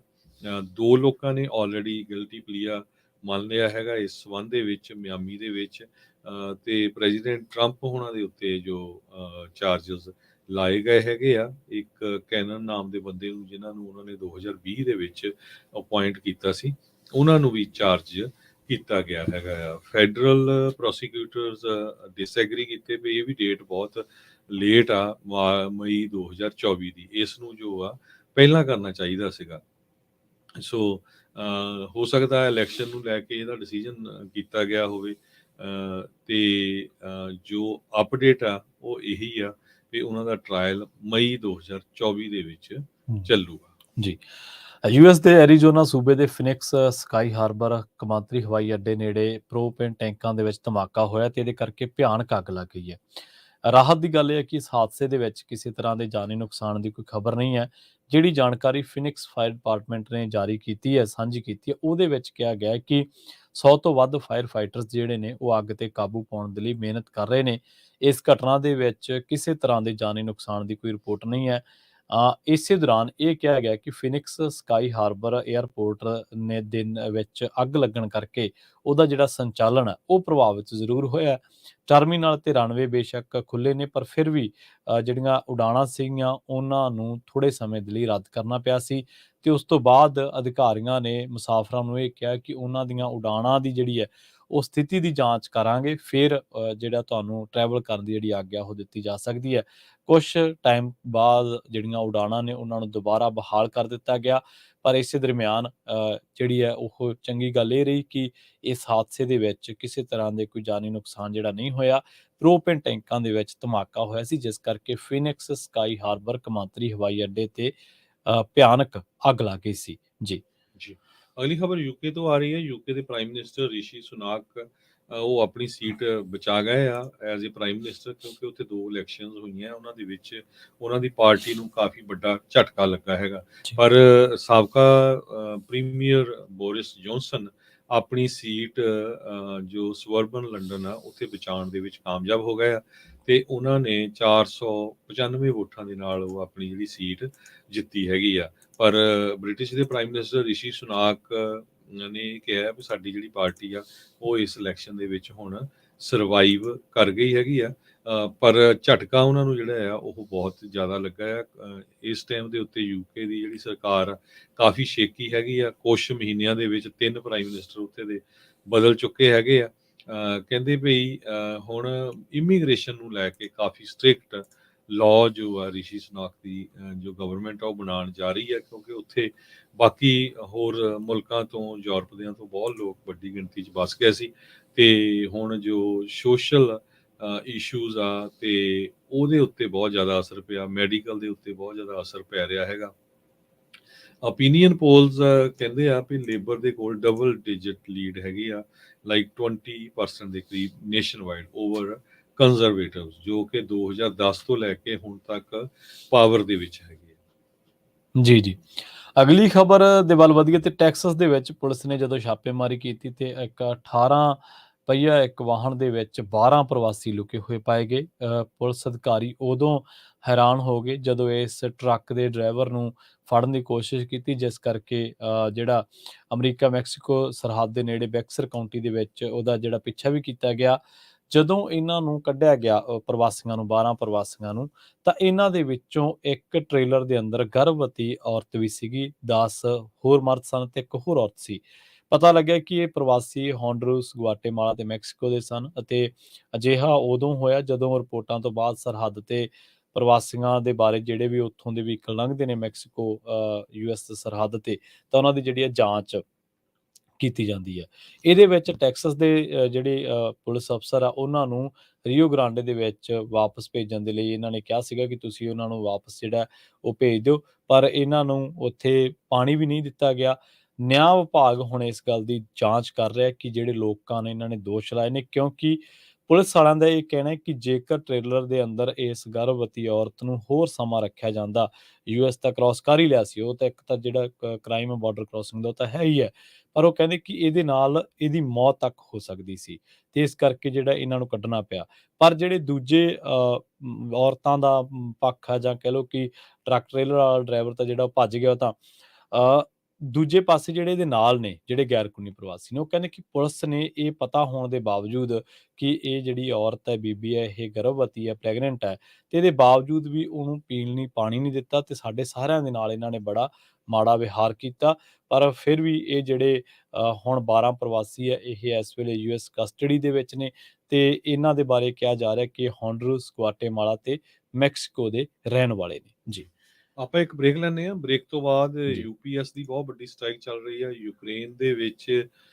ਇੱਕ ਵਾਰੀ ਫਿਰ ਰਸ਼ੀਆ ਵਾਲਿਆਂ ਨੇ ਬੰਬ ਸਿੱਟੇ ਹੈਗੇ ਆ ਤੇ ਇਸੇ ਤਰ੍ਹਾਂ US ਦੇ ਵਿੱਚ ਜੌਬਲੈਸ ਕਲੇਮ ਇੱਕ ਵਾਰੀ ਫਿਰ ਥੱਲੇ ਗਿਆ ਹੈਗਾ। ਇਹ ਸਾਰਾ ਕੁਝ ਆਪਾਂ ਤੁਹਾਡੇ ਨਾਲ ਬ੍ਰੇਕ ਤੋਂ ਬਾਅਦ ਡਿਸਕਸ ਕਰਦੇ ਹਾਂ। ਜੀ।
ਬ੍ਰੇਕ ਤੋਂ ਬਾਅਦ ਇੱਕ ਵਾਰ ਮੁੜ ਤੋਂ ਤੁਹਾਡਾ ਸਾਰਿਆਂ ਦਾ ਸਵਾਗਤ ਹੈ ਪ੍ਰੋਗਰਾਮ ਅਪਡੇਟ ਅਮਰੀਕਾ ਦੇ ਵਿੱਚ। ਤੁਸੀਂ ਜੁੜੇ ਹੋਏ ਹੋ ਪੰਜਾਬੀ ਰੇਡੀਓ ਯੂਐਸਏ ਦੇ ਨਾਲ ਤੇ ਪ੍ਰੋਗਰਾਮ ਦੇ ਵਿੱਚ ਇੱਕ ਵਾਰ ਮੁੜ ਤੋਂ ਜੁੜ ਚੁੱਕੇ ਨੇ ਹਰਜੋਤ ਸਿੰਘ ਖਾਲਸਾ ਜੀ। ਹਰਜੋਤ ਸਿੰਘ ਜੀ, ਇੱਕ ਵਾਰ ਮੁੜ ਤੋਂ ਸਵਾਗਤ ਹੈ ਜੀ। ਸਤਿ ਸ੍ਰੀ ਅਕਾਲ। ਸਤਿ ਸ਼੍ਰੀ ਅਕਾਲ, ਧੰਨਵਾਦ ਜੀ ਆਇਆਂ ਨੂੰ। ਜੀ ਤੇ ਅਗਲੀਆਂ ਖਬਰਾਂ ਵੱਲ ਚਲੀਏ। ਯੂਪੀਐਸ ਦੀ ਜੋ ਡੈਡਲਾਈਨ ਆ, ਉੱਥੇ ਜੋ ਉਹਨਾਂ ਦੀ ਯੂਨੀਅਨ ਆ, ਹਾਂਜੀ ਉਹ ਲਗਭਗ ਲਾਗੇ ਪਹੁੰਚ ਚੁੱਕੀ ਆ। ਕਿਉਂਕਿ ਯੂਪੀਐਸ ਵਾਲੇ ਹਜੇ ਵੀ ਨਹੀਂ ਮੰਨ ਰਹੇ। ਯੂਪੀਐਸ ਦੇ 3,40,000 ਦੇ ਕਰੀਬ EMPLOYEES ਹੈਗੇ ਆ ਜੋ ਸਟ੍ਰਾਈਕ ਕਰਨ ਜਾ ਰਹੇ ਆ। ਇਹ ਲਾਰਜੈਸਟ ਐਵਰ ਸਟ੍ਰਾਈਕ ਹੋਊਗੀ ਜੇ ਹੋ ਜਾਂਦੀ ਆ। ਬੁੱਧਵਾਰ ਨੂੰ ਯੂਪੀਐਸ ਤੇ ਟੀਮਸਟਰ ਜੋ ਯੂਨੀਅਨ ਆ ਰਿਪਰੈਜ਼ੈਂਟ ਕਰਦੀ ਹੈ ਯੂਪੀਐਸ ਵਰਕਰਸ ਨੂੰ, ਉਹਨਾਂ ਨੇ ਇਹ ਕਿਹਾ ਵੀ 2 ਹਫ਼ਤੇ ਦਾ ਸਮਾਂ ਆਲਰੇਡੀ ਹੋ ਚੁੱਕਾ ਆ। ਅਗਸਤ ਪਹਿਲੀ ਤੋਂ ਪਹਿਲਾਂ ਜੋ ਕੰਪਨੀ ਆ ਯੂਪੀਐਸ, ਜੇ ਉਹ ਡੀਲ ਬਣਾਉਂਦੀ ਆ ਤਾਂ ਠੀਕ ਆ, ਨਹੀਂ ਤਾਂ ਅਸੀਂ ਸਟ੍ਰਾਈਕ ਦੇ ਉੱਤੇ ਜਾ ਰਹੇ ਹੈਗੇ ਆ। 1997 ਦੇ ਵਿੱਚ ਯੂਪੀਐਸ ਦੇ ਜੋ ਵਰਕਰਸ ਆ ਉਹ ਸਟ੍ਰਾਈਕ ਦੇ ਉੱਤੇ ਗਏ ਸੀ। ਉਸ ਟਾਈਮ ਦੇ ਉੱਤੇ ਬਹੁਤ ਵੱਡਾ ਬਿਜ਼ਨਸ ਦੇ ਉੱਤੇ ਅਸਰ ਪਿਆ ਸੀ। ਬਹੁਤ ਸਾਰੇ ਬਿਜ਼ਨਸ ਕਹਿੰਦੇ ਉਹਨਾਂ ਦੀਆਂ ਸ਼ੈਲਵਸ ਖਾਲੀ ਹੋ ਗਈਆਂ ਸੀ, ਕਿਉਂਕਿ ਜਿਸ ਕੰਪਨੀ ਦੇ 3.5 ਲੱਖ EMPLOYEE ਆ, ਤੇ ਤੁਸੀਂ ਅੰਦਾਜ਼ਾ ਲਾ ਸਕਦੇ ਹੋ ਕਿੰਨੀਆਂ ਚੀਜ਼ਾਂ ਉਹ ਡਿਲੀਵਰ ਕਰਦੇ ਆ। ਕਹਿੰਦੇ ਐਸਟੀਮੇਟਡ ਇੱਕ ਕੁਆਟਰ ਦੇ ਵਿੱਚ 59 ਮਿਲੀਅਨ ਪੈਕੇਜਸ ਸ਼ਿਪ ਹੁੰਦੇ ਆ ਯੂਨਾਈਟਿਡ ਸਟੇਟ 'ਚ ਹਰ ਰੋਜ਼। 59 ਮਿਲੀਅਨ ਹਰ ਰੋਜ਼। ਸੋ ਲੇਬਰ ਲੀਡਰਸ ਤੇ ਨਾਲ ਦੀ ਨਾਲ ਯੂਪੀਐਸ ਤੇ ਟੀਮਸਟਰ ਯੂਨੀਅਨ ਉਹ ਇਹ ਕਹਿੰਦੇ ਆ ਵੀ ਰਾਈਟ ਨਾਓ ਜੋ ਮਿਨੀਮਮ ਵੇਜਸ ਹੈਗੇ ਆ ਉਹ $16.5 ਹੈਗੇ ਆ ਫੀਸ। ਅੱਜ ਦੀ ਡੇਟ 'ਚ ਜੋ $16 ਤੇ 20 ਸੈਂਟ, ਤੇ ਇੰਨੀ ਜ਼ਿਆਦਾ ਜੋ ਇਨਫਲੇਸ਼ਨ ਹੋਈ ਆ, ਇਹ ਵਧੇ ਨਹੀਂ ਹੈਗੇ। ਸੋ ਕਹਿੰਦੇ ਆ ਵੀ ਇਹ ਰੇਟ $16.20 ਤੋਂ ਵਧਾ ਕੇ $20.50 ਪਰ ਆਵਰ ਹੋਣਾ ਚਾਹੀਦਾ ਹੈਗਾ। ਕੰਪਨੀ ਆਫੀਸ਼ੀਅਲਸ ਨੇ ਇੱਦਾਂ ਦੇ ਜੋ ਕਲੇਮ ਆ, ਜਿਹਦੇ ਵਿੱਚ ਇਹ ਕਿਹਾ ਗਿਆ ਆ ਵੀ ਜੋ ਪਾਰਟ ਟਾਈਮ EMPLOYEES ਆ ਉਹਨਾਂ ਨੂੰ ਘੱਟ ਪੇ ਕੀਤਾ ਜਾਂਦਾ ਹੈ, ਔਰ ਉਹਨਾਂ ਨੂੰ ਰਿਜੈਕਟ ਕੀਤਾ ਹੈ। ਉਹਨਾਂ ਨੇ ਕਿਹਾ ਵੀ ਨਹੀਂ, ਇੱਦਾਂ ਦੀ ਕੋਈ ਗੱਲ ਨਹੀਂ ਹੁੰਦੀ ਹੈਗੀ। 2018 ਦੇ ਵਿੱਚ ਯੂਪੀਐਸ ਨੇ ਕੰਟਰੈਕਟ ਨੈਗੋਸ਼ੀਏਸ਼ਨਸ ਕੀਤੀ ਸੀ, ਜਿਹਦੇ ਵਿੱਚ ਟੀਮਸਟਰ ਯੂਨੀਅਨ ਦੇ ਸਾਬਕਾ ਪ੍ਰੈਜ਼ੀਡੈਂਟ ਜੇਮਸ ਹੋਪਾ ਤੇ ਵਰਕਰਸ ਨੇ ਇਸ ਕੰਟਰੈਕਟ ਨੂੰ ਐਕਸੈਪਟ ਕੀਤਾ ਸੀ।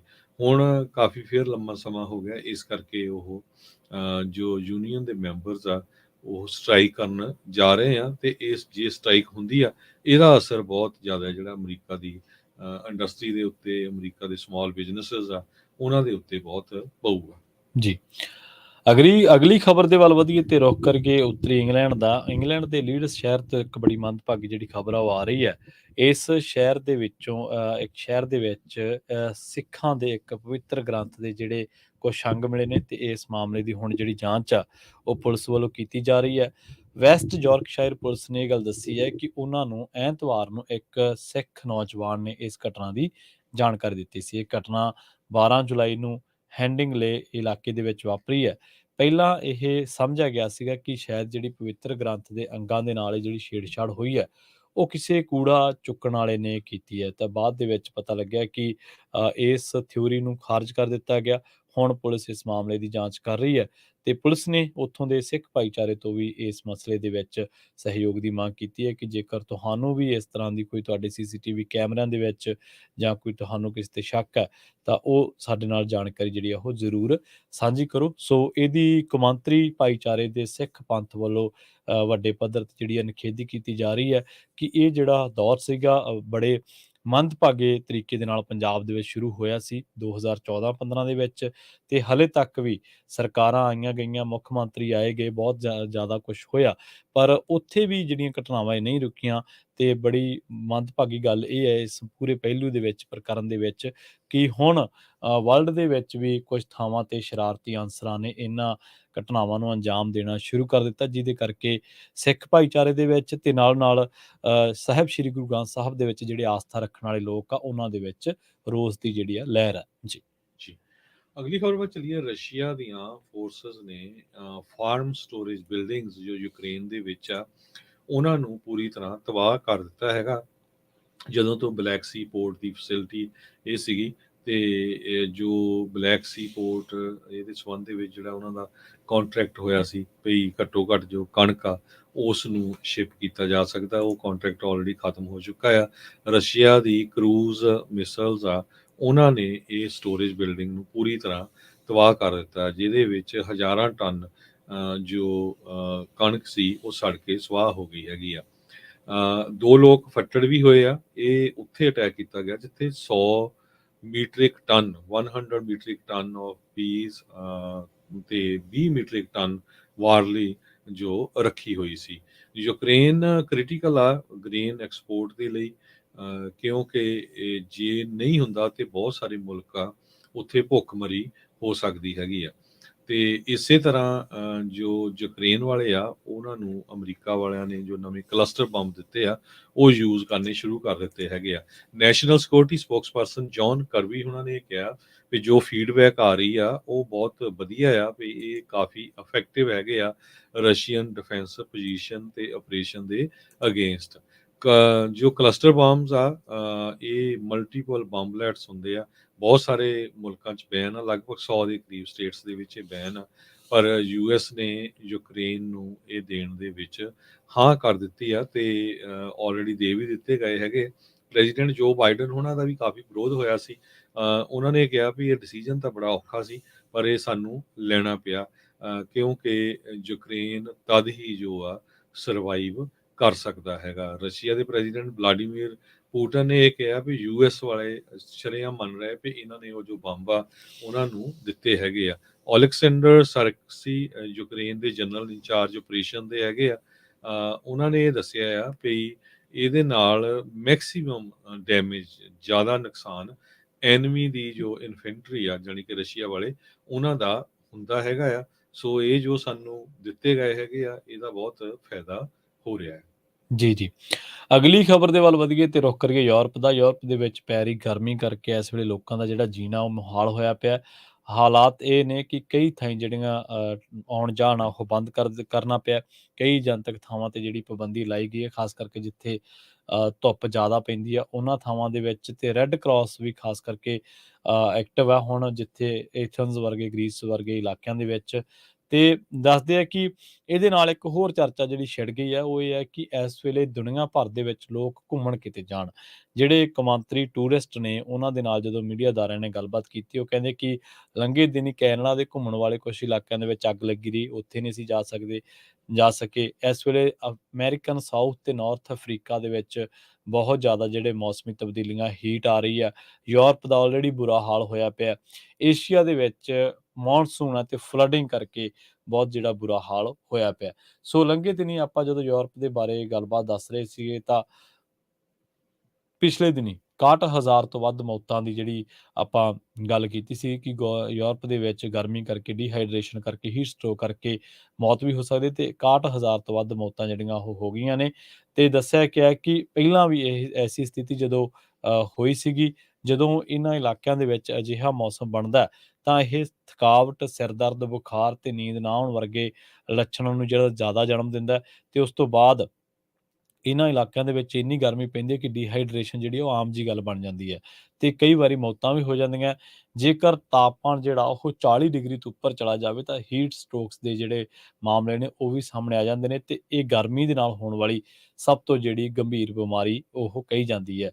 ਗਰਮੀ ਦੀ ਇਸ ਪ੍ਰਕੋਪ ਦੇ ਦੌਰਾਨ ਸਭ ਤੋਂ ਵੱਧ ਕਮਜ਼ੋਰ ਬਜ਼ੁਰਗ ਤੇ ਖਾਸ ਕਰਕੇ 5 ਸਾਲ ਤੋਂ ਘੱਟ ਜਿਹੜੇ ਉਮਰ ਹੈ ਬੱਚੇ ਆ ਉਹਨਾਂ ਦਾ ਇਹਦੇ ਉੱਤੇ ਜ਼ਿਆਦਾ ਅਸਰ ਜਿਹੜਾ ਪੈਂਦਾ ਹੈ। ਜਿਹੜੇ ਲੋਕ ਪਹਿਲਾਂ ਹੀ ਸਿਹਤ ਸਮੱਸਿਆਵਾਂ ਦੇ ਨਾਲ ਜੂਝ ਰਹੇ ਨੇ ਉਹਨਾਂ ਨੂੰ ਇਸ ਦੇ ਨਾਲ ਵਧੇਰੇ ਸਾਵਧਾਨੀ ਜਿਹੜੀ ਰਹਿਣ ਦੀ ਲੋੜ ਹੈ। ਜਿਹੜੇ ਲੋਕ ਬਾਹਰ ਕੰਮ ਕਰਦੇ ਨੇ, ਖਾਸ ਕਰਕੇ ਕੰਸਟਰਕਸ਼ਨ ਵਰਕਰਸ ਨੇ ਜਾਂ ਖੇਤਾਂ ਦੇ ਵਿੱਚ ਕੰਮ ਕਰਦੇ ਨੇ, ਉਹਨਾਂ ਨੂੰ ਵੀ ਬਚਣ ਤੋਂ ਜਿਹੜੀ ਆ ਸਲਾਹ ਦਿੱਤੀ ਜਾਂਦੀ ਹੈ। ਤੇ ਗਰਮੀ ਦੇ ਦੌਰਾਨ ਜਿਹੜੇ ਮਾਹਰ ਨੇ ਉਹ ਕਹਿੰਦੇ ਕਿ ਵੱਧ ਤੋਂ ਵੱਧ ਤੁਸੀਂ ਪਾਣੀ ਜਿੰਨਾ ਹੋ ਸਕਦਾ ਪੀਂਦੇ ਰਹੋ ਤੇ ਆਪਣੇ ਆਪ ਨੂੰ ਠੰਡਾ ਰੱਖਣ ਦੀ ਕੋਸ਼ਿਸ਼ ਕਰੋ। ਜੇ ਹੈਵੀ ਫੂਡ ਖਾਣ ਤੋਂ ਬਚਾਅ ਹੋ ਸਕਦਾ ਤਾਂ ਉਹ ਵੀ ਜਿਹੜਾ ਤੁਸੀਂ ਆਪਣਾ ਕਰ ਸਕਦੇ ਹੋ। ਜੀ, ਜੀ ਇਸੇ ਤਰ੍ਹਾਂ ਜਿਹੜੀ ਐਕਸਟ੍ਰੀਮ ਹੀਟ ਆ, ਬਹੁਤ ਜੀ। ਜ਼ਿਆਦਾ ਗਰਮੀ ਆ, ਇਹ ਏਸ਼ੀਆ, ਯੂਰਪ ਤੇ ਨਾਰਥ ਅਮਰੀਕਾ ਦੇ ਵਿੱਚ ਕਹਿੰਦੇ ਕੋਈ ਇਨਸੀਡੈਂਟ ਨਹੀਂ ਹੈਗੀ। ਇਹ ਜੋ ਕੁਝ ਵੈਦਰ ਫੋਰਸਿਸ ਦੇ ਜੀ, ਵਿੱਚ ਜੀ। ਕੰਟਰੀਬਿਊਟ ਕਰ ਰਿਹਾ ਆ, ਇਹ ਸਾਰੇ ਜੋ ਵਾਈਡ ਸਪਰੈਡ ਪਲੈਨੇਟਰੀ ਕੰਡੀਸ਼ਨਸ ਨੂੰ ਕਿੰਨਾ ਗਲੋਬਲ ਚੇਂਜ, ਕਲਾਈਮੇਟ ਚੇਂਜ ਹੋ ਰਹੀ ਹੈਗੀ ਆ। ਸੋ ਇਹਦੇ ਕਰਕੇ ਸਾਰਾ ਕੁਝ ਫਲੱਡ ਵੀ ਆ ਰਹੇ ਆ, ਗਰਮੀ ਵੀ ਬਹੁਤ ਜ਼ਿਆਦਾ ਹੋ ਰਹੀ ਹੈਗੀ ਆ, ਤੇ ਨੈਚੁਰਲ ਡਿਜ਼ਾਸਟਰ ਆ ਰਹੇ ਆ। ਆਪਾਂ ਦੇਖਿਆ ਵੀ ਇੰਡੀਆ ਦੇ ਵਿੱਚ ਕਿਸ ਤਰ੍ਹਾਂ ਨੁਕਸਾਨ ਜੋ ਆ ਫਲੱਡਸ ਦੇ ਨਾਲ ਹੋਇਆ ਆ। ਅਮਰੀਕਾ ਦੇ ਵਿੱਚ ਵੀ ਹੀਟ ਵੇਵ ਬਹੁਤ ਚੱਲ ਰਹੀ ਆ। ਫੀਨਿਕਸ ਦੇ ਵਿੱਚ ਕੱਲ ਆਪਾਂ ਸਾਂਝੀ ਕੀਤੀ ਸੀ ਖਬਰ ਤੁਹਾਡੇ ਨਾਲ, 64 ਤੋਂ ਵੱਧ ਬੰਦੇ ਮੈਰੀਕੋਪਾ ਕਾਉਂਟੀ ਦੇ ਵਿੱਚ ਇਕੱਲੀ ਇੱਕ ਕਾਉਂਟੀ 'ਚ ਮਰ ਚੁੱਕੇ ਹੈਗੇ ਆ। ਸੋ ਇਹ ਜੋ ਫੋਰਕਾਸਟ ਆ ਇਹ ਇੰਡੀਕੇਟ ਕਰਦੇ ਆ, ਇਹ ਜਿਹੜਾ ਪੈਟਰਨ ਆ ਕਹਿੰਦੇ ਵੀ ਆਉਣ ਵਾਲੇ ਸਮੇਂ 'ਚ ਇੱਦਾਂ ਹੀ ਰਹੂਗਾ, ਮੇ ਵੀ ਹੋਰ ਵੀ ਵੱਧ ਸਕਦਾ ਹੈਗਾ। ਇਹ ਇੱਕ ਵੁੱਡਵੈਲ ਕਲਾਈਮੇਟ ਰਿਸਰਚ ਸੈਂਟਰ ਹੈਗਾ ਮੈਸਾਚੂਸੇਟਸ ਦੇ ਵਿੱਚ, ਤੇ ਉੱਥੇ ਦੇ ਜਿਹੜੇ ਪ੍ਰੋਫੈਸਰ ਆ ਫਰਾਂਸਿਸ, ਉਹਨਾਂ ਨੇ ਦੱਸਿਆ ਵੀ ਇਹ ਆਪਾਂ ਨੂੰ ਹੁਣ ਸਾਰਾ ਕੁਝ ਝੱਲਣਾ ਹੀ ਪੈਣਾ ਆ, ਕਿਉਂਕਿ ਇੰਨਾ ਜ਼ਿਆਦਾ ਜਿਹੜਾ ਆ ਨੇਚਰ ਦੇ ਨਾਲ ਹਿਊਮੈਨਿਟੀ ਨੇ, ਬੰਦਿਆਂ ਨੇ, ਲੋਕਾਂ ਨੇ ਖਿਲਵਾੜ ਕੀਤਾ ਆ, ਤੇ ਹੁਣ ਕੁਦਰਤ ਨੇ ਜਿਹੜਾ ਤੁਹਾਨੂੰ ਜਿਹੜਾ ਰਿਜ਼ਲਟ ਆ ਉਹ ਦੇਣੇ ਹੈਗੇ ਆ। ਕਹਿੰਦੇ ਵੀ ਡੋਮਸ ਆਫ ਹਾਈ ਪ੍ਰੈਸ਼ਰ ਇਹ ਸਟੇਸ਼ਨਰੀ ਰਹਿ ਰਹੇ ਹੈਗੇ ਆ, ਐਕਸਟ੍ਰੀਮ ਹੀਟ ਰਿਜ਼ਲਟ ਹੋ ਰਹੀ ਆ, ਇਹ ਸਾਰੇ ਇਸ ਕਾਰਨ। ਰੈਕਡ ਬ੍ਰੇਕਿੰਗ ਟੈਂਪਰੇਚਰ ਲਿੰਕ ਕੀਤਾ ਗਿਆ ਮੈਕਸੀਕੋ ਵਿੱਚ ਵੀ, ਉੱਥੇ ਵੀ ਬਹੁਤ ਸਾਰੀਆਂ ਫੈਟੈਲਿਟੀਜ਼ ਹੋਈਆਂ ਹੈਗੀਆਂ। ਕੈਲੀਫੋਰਨੀਆ ਦੀ ਡੈਥ ਵੈਲੀ ਜਿਹੜਾ ਨੈਸ਼ਨਲ ਪਾਰਕ ਹੈਗਾ ਆ, ਉੱਥੇ ਦੀ ਕੰਡੀਸ਼ਨ ਬਹੁਤ ਬੈਡ ਆ, ਤੇ 71 ਸਾਲਾਂ ਦੇ ਬਜ਼ੁਰਗ ਨੂੰ ਹੈਲੀਕਾਪਟਰ ਦੇ ਨਾਲ ਲਿਜਾਇਆ ਵੀ ਗਿਆ, ਪਰ ਲੇਟਰ ਔਨ ਉਹਦੀ ਜਿਹੜੀ ਮੌਤ ਆ ਉਹ ਹੋ ਗਈ ਆ। ਫੀਨਿਕਸ 5th ਲਾਰਜੈਸਟ ਸਿਟੀ ਆ USA ਦੇ ਵਿੱਚ, ਉੱਥੇ 21 ਦਿਨ ਹੋ ਗਏ ਲਗਾਤਾਰ 110 ਡਿਗਰੀ ਫਾਰਨਹਾਈਟ, ਜੋ ਕਿ 43 ਡਿਗਰੀ ਸੈਂਟੀਗ੍ਰੇਡ ਬਣਦਾ ਹੈ, ਕਿਉਂਕਿ ਆਪਣੇ ਕੈਨੇਡਾ ਦੇ ਸਰੋਤੇ ਵੀ ਬਹੁਤ ਆ, ਉੱਥੇ ਸੈਂਟੀਗ੍ਰੇਡ ਚੱਲਦਾ ਹੈ, ਸੋ ਉਹਨਾਂ ਨੂੰ ਦੱਸਦੇ ਜਾਈਏ। ਸੋ 43 ਡਿਗਰੀ ਸੈਂਟੀਗ੍ਰੇਡ ਜਾਂ 110 ਡਿਗਰੀ ਫਾਰਨਹਾਈਟ ਲਗਾਤਾਰ ਇਸ ਤੋਂ ਵੱਧ ਟੈਂਪਰੇਚਰ 21 ਦਿਨਾਂ ਤੋਂ ਚੱਲ ਰਿਹਾ ਹੈਗਾ। ਬਹੁਤ ਸਾਰੀਆਂ ਜੰਗਲ ਦੇ ਵਿੱਚ ਅੱਗਾਂ ਲੱਗੀਆਂ ਆ, ਗ੍ਰੀਸ ਦੇ ਵਿੱਚ, ਸਵਿਟਜ਼ਰਲੈਂਡ 'ਚ, ਰੋਮ ਦੇ ਵਿੱਚ ਕਹਿੰਦੇ ਵੀ ਹਾਈਐਸਟ ਟੈਂਪਰੇਚਰ ਹੈਗਾ।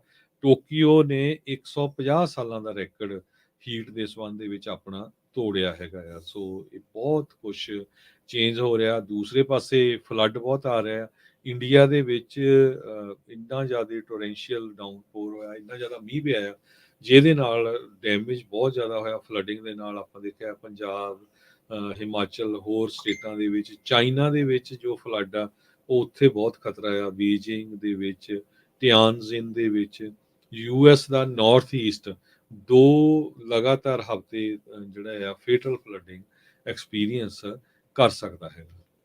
ਜੀ ਅਗਲੀ ਖਬਰ ਦੇ ਵੱਲ ਵਧੀਏ ਤੇ ਆਪਾਂ ਰੁਖ ਕਰੀਏ ਜਿਹੜਾ ਉਹ ਜਾਪਾਨ ਦਾ। ਜਾਪਾਨ ਦੇ ਵਿੱਚ 3 ਜਿਹੜੀਆਂ ਘੁੰਮਣ ਗਈਆਂ ਵਿਦਿਆਰਥਣਾਂ ਸੀ, ਜਿਹੜੀਆਂ ਲਾਪਤਾ ਸੀ, ਦੱਸਿਆ ਜਾ ਰਿਹਾ ਕਿ ਉਹਨਾਂ ਨੂੰ ਬੇਹੋਸ਼ੀ ਦੀ ਹਾਲਤ ਦੇ ਵਿੱਚੋਂ ਇੱਕ ਨਦੀ ਦੇ ਵਿੱਚੋਂ ਕੱਢ ਲਿਆ ਗਿਆ, ਤੇ ਪਰ ਉਹਨਾਂ ਦੀ ਮੌਤ ਹੋ ਗਈ ਹੈ। ਪੱਛਮੀ ਸੂਬੇ ਫੁਕੂਓਕਾ ਦੇ ਵਿੱਚ ਇੱਕ ਨਦੀ ਦੇ ਵਿੱਚੋਂ ਇਹਨਾਂ ਨੂੰ ਬੇਹੋਸ਼ੀ ਦੀ ਹਾਲਤ ਦੇ ਵਿੱਚ ਕੱਢਿਆ ਗਿਆ, ਪਰ ਉਸ ਤੋਂ ਬਾਅਦ ਇਹਨਾਂ ਦੀ ਮੌਤ ਹੋ ਗਈ ਹੈ। ਪਤਾ ਲੱਗਿਆ ਕਿ 6ਵੀਂ ਜਮਾਤ ਦੇ ਐਲੀਮੈਂਟਰੀ ਸਕੂਲ ਦੀਆਂ 3 ਵਿਦਿਆਰਥਣਾਂ ਦੇ ਡੁੱਬਣ ਦੇ ਬਾਰੇ ਪਤਾ ਲੱਗਿਆ ਸੀਗਾ, ਜਿਹੜੀਆਂ ਕਿ ਮਿਆਵਾਕਾ ਸ਼ਹਿਰ ਦੇ ਫੁਕੂਮਾਰੂ ਜ਼ਿਲ੍ਹੇ ਦੇ ਵਿੱਚ ਇਨੂਨਾਕੀਗਾਵਾ ਨਦੀ ਹੈ ਜਿਹੜੀ, ਉਹਦੇ ਵਿੱਚ ਤੈਰ ਰਹੀਆਂ ਸੀਗੀਆਂ। ਪਹਿਲਾਂ ਸਕੂਲ ਅਥਾਰਟੀਜ਼ ਨੂੰ ਇਹਦੇ ਬਾਰੇ ਜਦੋਂ ਪਤਾ ਲੱਗਿਆ ਤਾਂ ਮਾਪਿਆਂ ਨੇ ਸਕੂਲ ਅਥਾਰਟੀਜ਼ ਨੂੰ ਜ਼ਿੰਮੇਵਾਰ ਕਰਾਰ ਦਿੱਤਾ, ਪਰ ਉਹਨਾਂ ਨੇ ਕਿਹਾ ਕਿ ਬੱਚੇ ਸਾਡੇ ਸਕੂਲ ਖਤਮ ਹੋਣ ਤੋਂ ਬਾਅਦ ਇਹ ਨਦੀ ਤੇ ਗਏ ਆ, ਤੇ ਇਹਦੇ ਵਿੱਚ ਸਾਡਾ ਕੋਈ ਜਿਹੜਾ ਦੋਸ਼ ਨਹੀਂ ਹੈ। ਉਸ ਤੋਂ ਬਾਅਦ ਪੁਲਿਸ ਅਧਿਕਾਰੀਆਂ ਤੇ ਫਾਇਰ ਫਾਈਟਰਸ ਕੋਲੇ ਇਹ ਮਸਲਾ ਗਿਆ, ਤੇ ਉਹਨਾਂ ਨੇ ਇਹ ਜਦੋਂ ਨਦੀ ਕੋਲੇ ਗਏ ਤਾਂ ਉੱਥੇ ਬੇਹੋਸ਼ੀ ਦੀ ਹਾਲਤ ਦੇ ਵਿੱਚ ਇਹਨਾਂ ਨੂੰ ਬਚਾਇਆ ਗਿਆ, ਹਸਪਤਾਲ ਪਹੁੰਚਾਇਆ ਗਿਆ, ਪਰ ਇਹ ਤਿੰਨੇ ਕੁੜੀਆਂ ਜਿਹੜੀਆਂ ਉਹ ਡੁੱਬ ਕੇ ਇਹਨਾਂ ਦੀ ਮੌਤ ਹੋਣ ਬਾਰੇ ਪਤਾ ਲੱਗਿਆ। 2.5 ਤੋਂ 3 ਮੀਟਰ ਦੀ ਡੂੰਘਾਈ ਤੇ ਨਦੀ ਦੇ ਤਲ ਤੇ ਇਹ ਮਿਲ ਗਈਆਂ।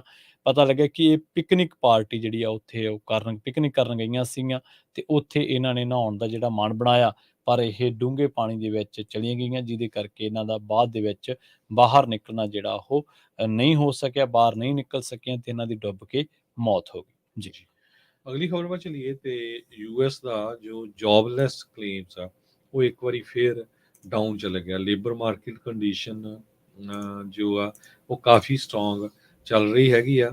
ਬਹੁਤ ਘੱਟ ਅਮਰੀਕਨਸ ਨੇ ਅਨਪਲਾਈਮੈਂਟ ਦੇ ਲਈ, ਅਨਪਲਾਈਮੈਂਟ ਬੈਨੀਫਿਟਸ ਦੇ ਲਈ ਅਪਲਾਈ ਕੀਤਾ। ਇਹਦਾ ਮਤਲਬ ਵੀ ਉਹ ਜਾਂ ਤਾਂ ਨੌਕਰੀਆਂ ਕਰ ਰਹੇ ਆ ਤੇ ਜਾਂ ਉਹਨਾਂ ਨੂੰ ਨੌਕਰੀਆਂ ਮਿਲ ਗਈਆਂ ਹੈਗੀਆਂ। US ਦੇ ਐਪਲੀਕੇਸ਼ਨਸ ਫॉर ਜੌਬਲੈਸ ਕਲੇਮ 9,000 ਘਟ ਗਈਆਂ, 2,28,000 ਰਹਿ ਗਈਆਂ। ਸੋ ਪੂਰੇ ਅਮਰੀਕਾ ਦੇ ਵਿੱਚ ਇਸ ਵੇਲੇ ਸਿਰਫ 2,28,000 ਲੋਕ ਅਨਪਲਾਈਮੈਂਟ ਲੈ ਰਹੇ ਆ, ਜਦ ਕਿ ਮਿਲੀਅਨਸ ਆਫ ਜੌਬਸ ਹਜੇ ਵੀ ਖਾਲੀ ਹੈਗੀਆਂ। ਜੁਲਾਈ 15 ਦਾ ਜੋ ਵੀਕਐਂਡ ਆ ਉਹਦੇ ਐਂਡ ਦੇ ਹਿਸਾਬ ਨਾਲ ਦੇਖਿਆ ਜਾਵੇ, ਪਿਛਲੇ ਜਿਹੜੇ ਫਿਗਰਸ ਆਏ ਸੀ ਕੁਆਟਰ ਦੇ ਉਹ 2,37,000 ਸੀ, ਹੁਣ ਉਹ ਘਟ ਕੇ 2,28,000 ਰਹਿ ਗਏ ਹੈਗੇ ਆ।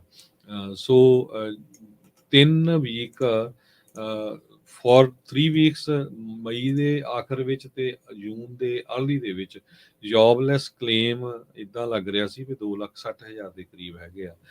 20 ਮਿਲੀਅਨ ਦੇ ਕਰੀਬ ਜੌਬਸ ਜੋ ਆ ਉਹ ਖਤਮ ਹੋ ਗਈਆਂ ਸੀ ਕੋਵਿਡ-19 ਦੇ ਦੌਰਾਨ ਸਪਰਿੰਗ ਆਫ 2020 ਦੇ ਵਿੱਚ। ਤੇ ਉਹ ਤੋਂ ਬਾਅਦ ਯੂਐਸ ਏਮਪਲਾਇਰਸ ਨੇ ਬਹੁਤ ਵੱਡੀ ਗਿਣਤੀ ਦੇ ਵਿੱਚ ਜੋ ਜੌਬਸ ਆ ਉਹ ਕ੍ਰੀਏਟ ਕੀਤੀਆਂ ਆ। ਤੇ ਜੋ ਅਨਪਲਾਇਮੈਂਟ ਰੇਟ ਆ ਅਮਰੀਕਾ ਦੇ ਵਿੱਚ ਅੱਜ ਦੀ ਡੇਟ 'ਚ 3.6% ਆ, ਜਦ ਕਿ ਇੰਡੀਆ ਦੇ ਵਿੱਚ 20% ਤੋਂ ਉੱਪਰ ਆ ਤੇ ਪਾਕਿਸਤਾਨ 'ਚ 37% ਦੇ ਕਰੀਬ ਹੈਗਾ ਆ। ਸੋ ਇੱਥੋਂ ਤੁਸੀਂ ਅੰਦਾਜ਼ਾ ਲਾ ਸਕਦੇ ਵੀ ਮੁਲਕ ਕਿੱਧਰ ਨੂੰ ਜਾ ਰਿਹਾ, ਕਿੰਨਾ ਜ਼ਿਆਦਾ ਜੋ ਹੈ ਇਸ ਟਾਈਮ ਦੇ ਉੱਤੇ ਵੀ ਸਟਰੋਂਗ ਹੈਗਾ ਆ। ਜੂਨ ਮਹੀਨੇ ਦੇ ਵਿੱਚ ਫੈਡ ਨੇ ਚੂਜ਼ ਕੀਤਾ ਸੀ ਸੈਂਟਰਲ ਬੈਂਕ ਦਾ ਜੋ ਇੰਟਰਸਟ ਰੇਟ ਆ ਉਸ ਨੂੰ ਵਧਾਉਣ ਦੇ ਲਈ ਪਹਿਲੀ ਵਾਰੀ 15 ਮਹੀਨਿਆਂ 'ਚ। ਉਸ ਤੋਂ ਬਾਅਦ ਲਗਾਤਾਰ ਕਿੰਨੇ ਮਹੀਨੇ ਇਹਨਾਂ ਨੇ ਇੰਟਰਸਟ ਰੇਟ ਵਧਾਇਆ ਹੈਗਾ। ਤੇ ਇਸ ਤੋਂ ਬਿਨਾਂ ਵੱਡੀਆਂ ਕੰਪਨੀਆਂ ਜੋ ਆ IBM, Microsoft, Salesforce, Twitter, Lyft, LinkedIn, Spotify ਤੇ ਡੋਰਡੈਸ਼ ਇਹਨਾਂ ਨੇ ਕਿਹਾ ਆ ਵੀ ਉਹ ਹੋਰ ਲੇ ਆਫ ਕਰਨ ਜਾ ਰਹੇ ਆ। ਐਮਾਜ਼ਨ ਤੇ ਫੇਸਬੁੱਕ ਦੀ ਪੇਰੈਂਟ ਕੰਪਨੀ ਮੈਟਾ ਨੇ ਆਲਰੇਡੀ ਮਲਟੀਪਲ ਜੌਬ ਕੱਟ ਕੀਤੇ ਹੈਗੇ ਨਵੰਬਰ ਮਹੀਨੇ ਤੋਂ ਹੁਣ ਤੱਕ। ਮੈਕਡੋਨਲਡ ਤੇ ਮੋਰਗਨ ਸਟਾਲ ਨੇ ਤੇ 3M ਉਹਨਾਂ ਨੇ ਵੀ ਆਪਣੇ EMPLOYEES ਨੂੰ ਲੇ ਆਫ ਕੀਤਾ ਹੈਗਾ। ਓਵਰਆਲ 1.75 ਮਿਲੀਅਨ ਲੋਕ ਕਲੈਕਟ ਕਰ ਰਹੇ ਸੀ ਅਨਪਲਾਇਮੈਂਟ ਬੈਨੀਫਿਟਸ ਜੋ ਜੁਲਾਈ 8 ਨੂੰ ਐਂਡ ਹੋਇਆ ਹੈਗਾ, ਜੋ ਕਿ 33,000 ਜ਼ਿਆਦਾ ਬਣਦਾ ਪਿਛਲੇ ਸਾਲ ਨਾਲੋਂ। ਜੀ ਜੀ। ਹਰਜੋਤ ਸਿੰਘ ਜੀ, ਇੱਥੇ ਇੱਕ ਹੋਰ ਬ੍ਰੇਕ ਦੇ ਲਈ ਰੁਕਦੇ ਹਾਂ ਜੀ। ਬ੍ਰੇਕ ਤੋਂ ਪਾਰ ਹੋਰ ਖਬਰਾਂ ਨੇ ਜਿਨ੍ਹਾਂ ਤੇ ਚਰਚਾ ਕਰਾਂਗੇ। ਇਜ਼ਰਾਈਲ ਦੇ ਵਿੱਚ ਪ੍ਰਧਾਨ ਮੰਤਰੀ ਨੇਤਨਯਾਹੂ ਨੂੰ ਇਸ ਵੇਲੇ ਕਰੜੇ ਵਿਰੋਧ ਦਾ ਸਾਹਮਣਾ ਕਰਨਾ ਪਿਆ ਤੇ ਜੁਡੀਸ਼ੀਅਲ ਰਿਫਾਰਮਸ ਕਰਕੇ ਇਸ ਵੇਲੇ ਅਮਰੀਕੀ ਰਾਸ਼ਟਰਪਤੀ ਜੋ ਬਾਈਡਨ ਨੇ ਵੀ ਉੱਥੇ ਦਖਲ ਦਿੱਤਾ ਹੈ ਤੇ ਉਹਨਾਂ ਨੂੰ ਕਿਹਾ ਹੈ ਕਿ ਇਹਨਾਂ ਚੀਜ਼ਾਂ ਉੱਤੇ ਤੁਸੀਂ ਗੌਰ ਕਰੋ। ਲੋਕਾਂ ਦੇ ਵਿੱਚ ਬਹੁਤ ਵੱਡਾ ਗੁੱਸਾ ਹੈ, ਪਰ ਬਾਵਜੂਦ ਇਸ ਦੇ ਇਜ਼ਰਾਈਲੀ ਜਿਹੜੀ ਸਰਕਾਰ ਆ ਉਹ ਟਸ ਤੋਂ ਮਸ ਨਹੀਂ ਹੋਈ। ਇਹਦੇ ਬਾਰੇ ਚਰਚਾ ਕਰਾਂਗੇ ਇੱਕ ਸ਼ਾਰਟ ਬ੍ਰੇਕ ਤੋਂ ਬਾਅਦ।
ਬ੍ਰੇਕ ਤੋਂ ਬਾਅਦ ਇੱਕ ਵਾਰ ਮੁੜ ਤੋਂ ਤੁਹਾਡਾ ਸਾਰਿਆਂ ਦਾ ਸਵਾਗਤ ਹੈ ਪ੍ਰੋਗਰਾਮ ਅਪਡੇਟ ਅਮਰੀਕਾ ਦੇ ਵਿੱਚ। ਤੁਸੀਂ ਜੁੜੇ ਹੋਏ ਹੋ ਪੰਜਾਬੀ ਰੇਡੀਓ ਯੂਐਸਏ ਦੇ ਨਾਲ, ਤੇ ਪ੍ਰੋਗਰਾਮ ਦੇ ਵਿੱਚ ਆਪਣੇ ਨਾਲ ਇੱਕ ਵਾਰ ਮੁੜ ਤੋਂ ਜੁੜ ਚੁੱਕੇ ਨੇ ਹਰਜੋਤ ਸਿੰਘ ਖਾਲਸਾ ਜੀ। ਹਰਜੋਤ ਸਿੰਘ ਜੀ, ਸਵਾਗਤ ਹੈ ਜੀ, ਸਤਿ ਸ੍ਰੀ ਅਕਾਲ।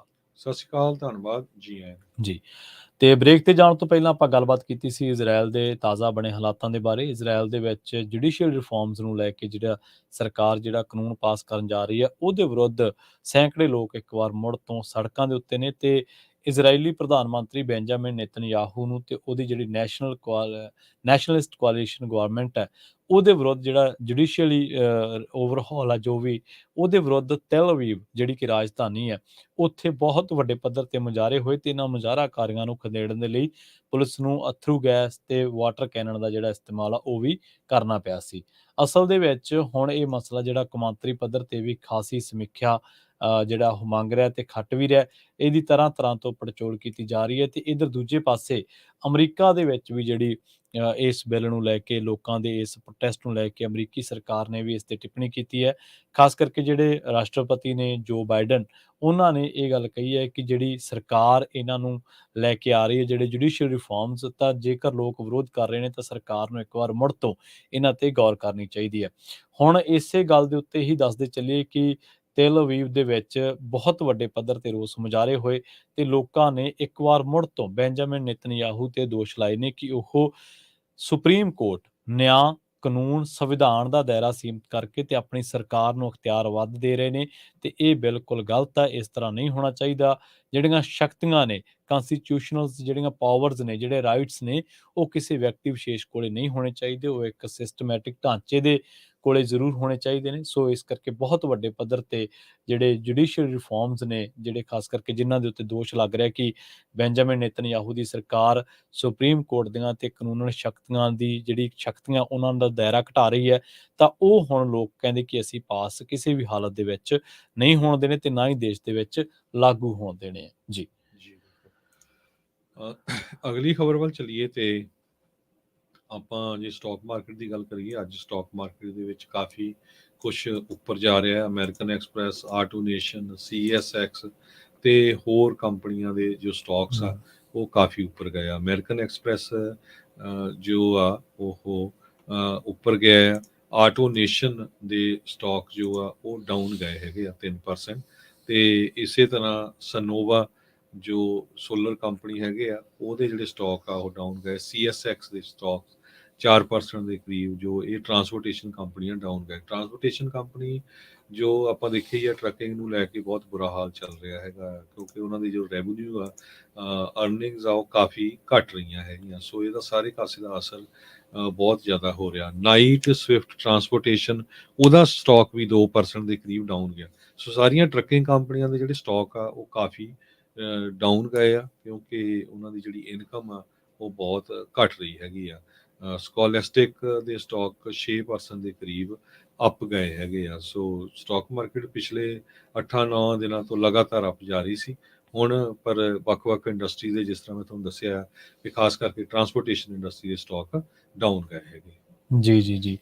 ਸੋ ਆਪਾਂ ਅਗਲੀ ਖਬਰ ਆ ਉਹਦੇ ਵੱਲ ਵਧੀਏ, ਤੇ ਇਸ ਵੇਲੇ ਅਮਰੀਕਾ ਦੇ ਵਿੱਚ ਇੱਕ ਵਿਦਿਆਰਥੀ ਆ ਉਹ ਹਾਦਸੇ ਦਾ ਸ਼ਿਕਾਰ ਹੋ ਗਿਆ। 21 ਸਾਲਾ ਇਹਦੀ ਉਮਰ ਦੱਸੀ ਗਈ ਹੈ।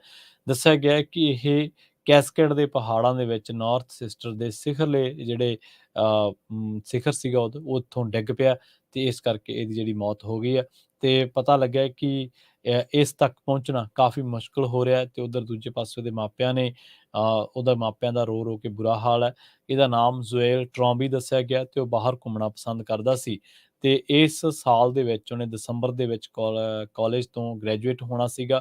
ਲੇਨ ਕਾਉਂਟੀ ਸ਼ੈਰਿਫ ਦੇ ਦਫ਼ਤਰ ਦੇ ਸਾਰਜੈਂਟ ਨੇ ਟੌਮ ਸਪੈਲਡਰਚ, ਉਹਨਾਂ ਦੇ ਮੁਤਾਬਕ ਖੋਜੀ ਅਤੇ ਬਚਾਅ ਅਮਲੇ ਨੇ ਟ੍ਰੈਨਬੀ ਦੀ ਲਾਸ਼ ਆ ਉਹਦਾ ਪਤਾ ਲਾਉਣ ਦੇ ਲਈ ਡਰੋਨ ਵੀਡੀਓ ਦੀ ਵਰਤੋਂ ਕੀਤੀ, ਅਤੇ ਫਿਰ ਇੱਕ ਹੈਲੀਕਾਪਟਰ ਦੇ ਰਾਹੀਂ ਵੀ ਇਹਨੂੰ ਭਾਲਿਆ ਗਿਆ।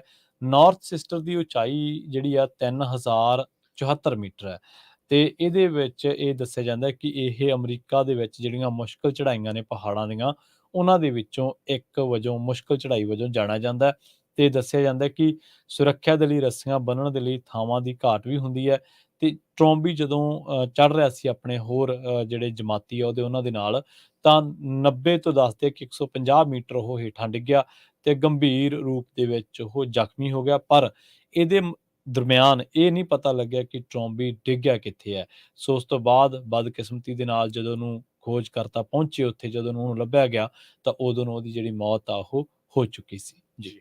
ਅਗਲੀ ਖਬਰ ਵੱਲ ਚਲੀਏ ਤੇ ਇੱਕ ਟੈਕਸਸ ਦੇ ਵਿੱਚ 13 ਸਾਲਾਂ ਦੀ ਬੱਚੀ ਨੂੰ ਕਿਡਨੈਪ ਕੀਤਾ ਗਿਆ ਸੀ। ਉਸ ਨੂੰ ਇੱਕ ਗੁੱਡ ਸਮਾਰਟੀਨੀਅਨ ਨੇ ਕੈਲੀਫੋਰਨੀਆ ਦੇ ਵਿੱਚ ਬਚਾ ਲਿਆ ਜਦੋਂ ਉਸਨੇ ਉੱਥੇ ਪ੍ਰੋਨਾਊਂਸ ਕੀਤਾ ਵੀ ਹੈਲਪ ਵੀ।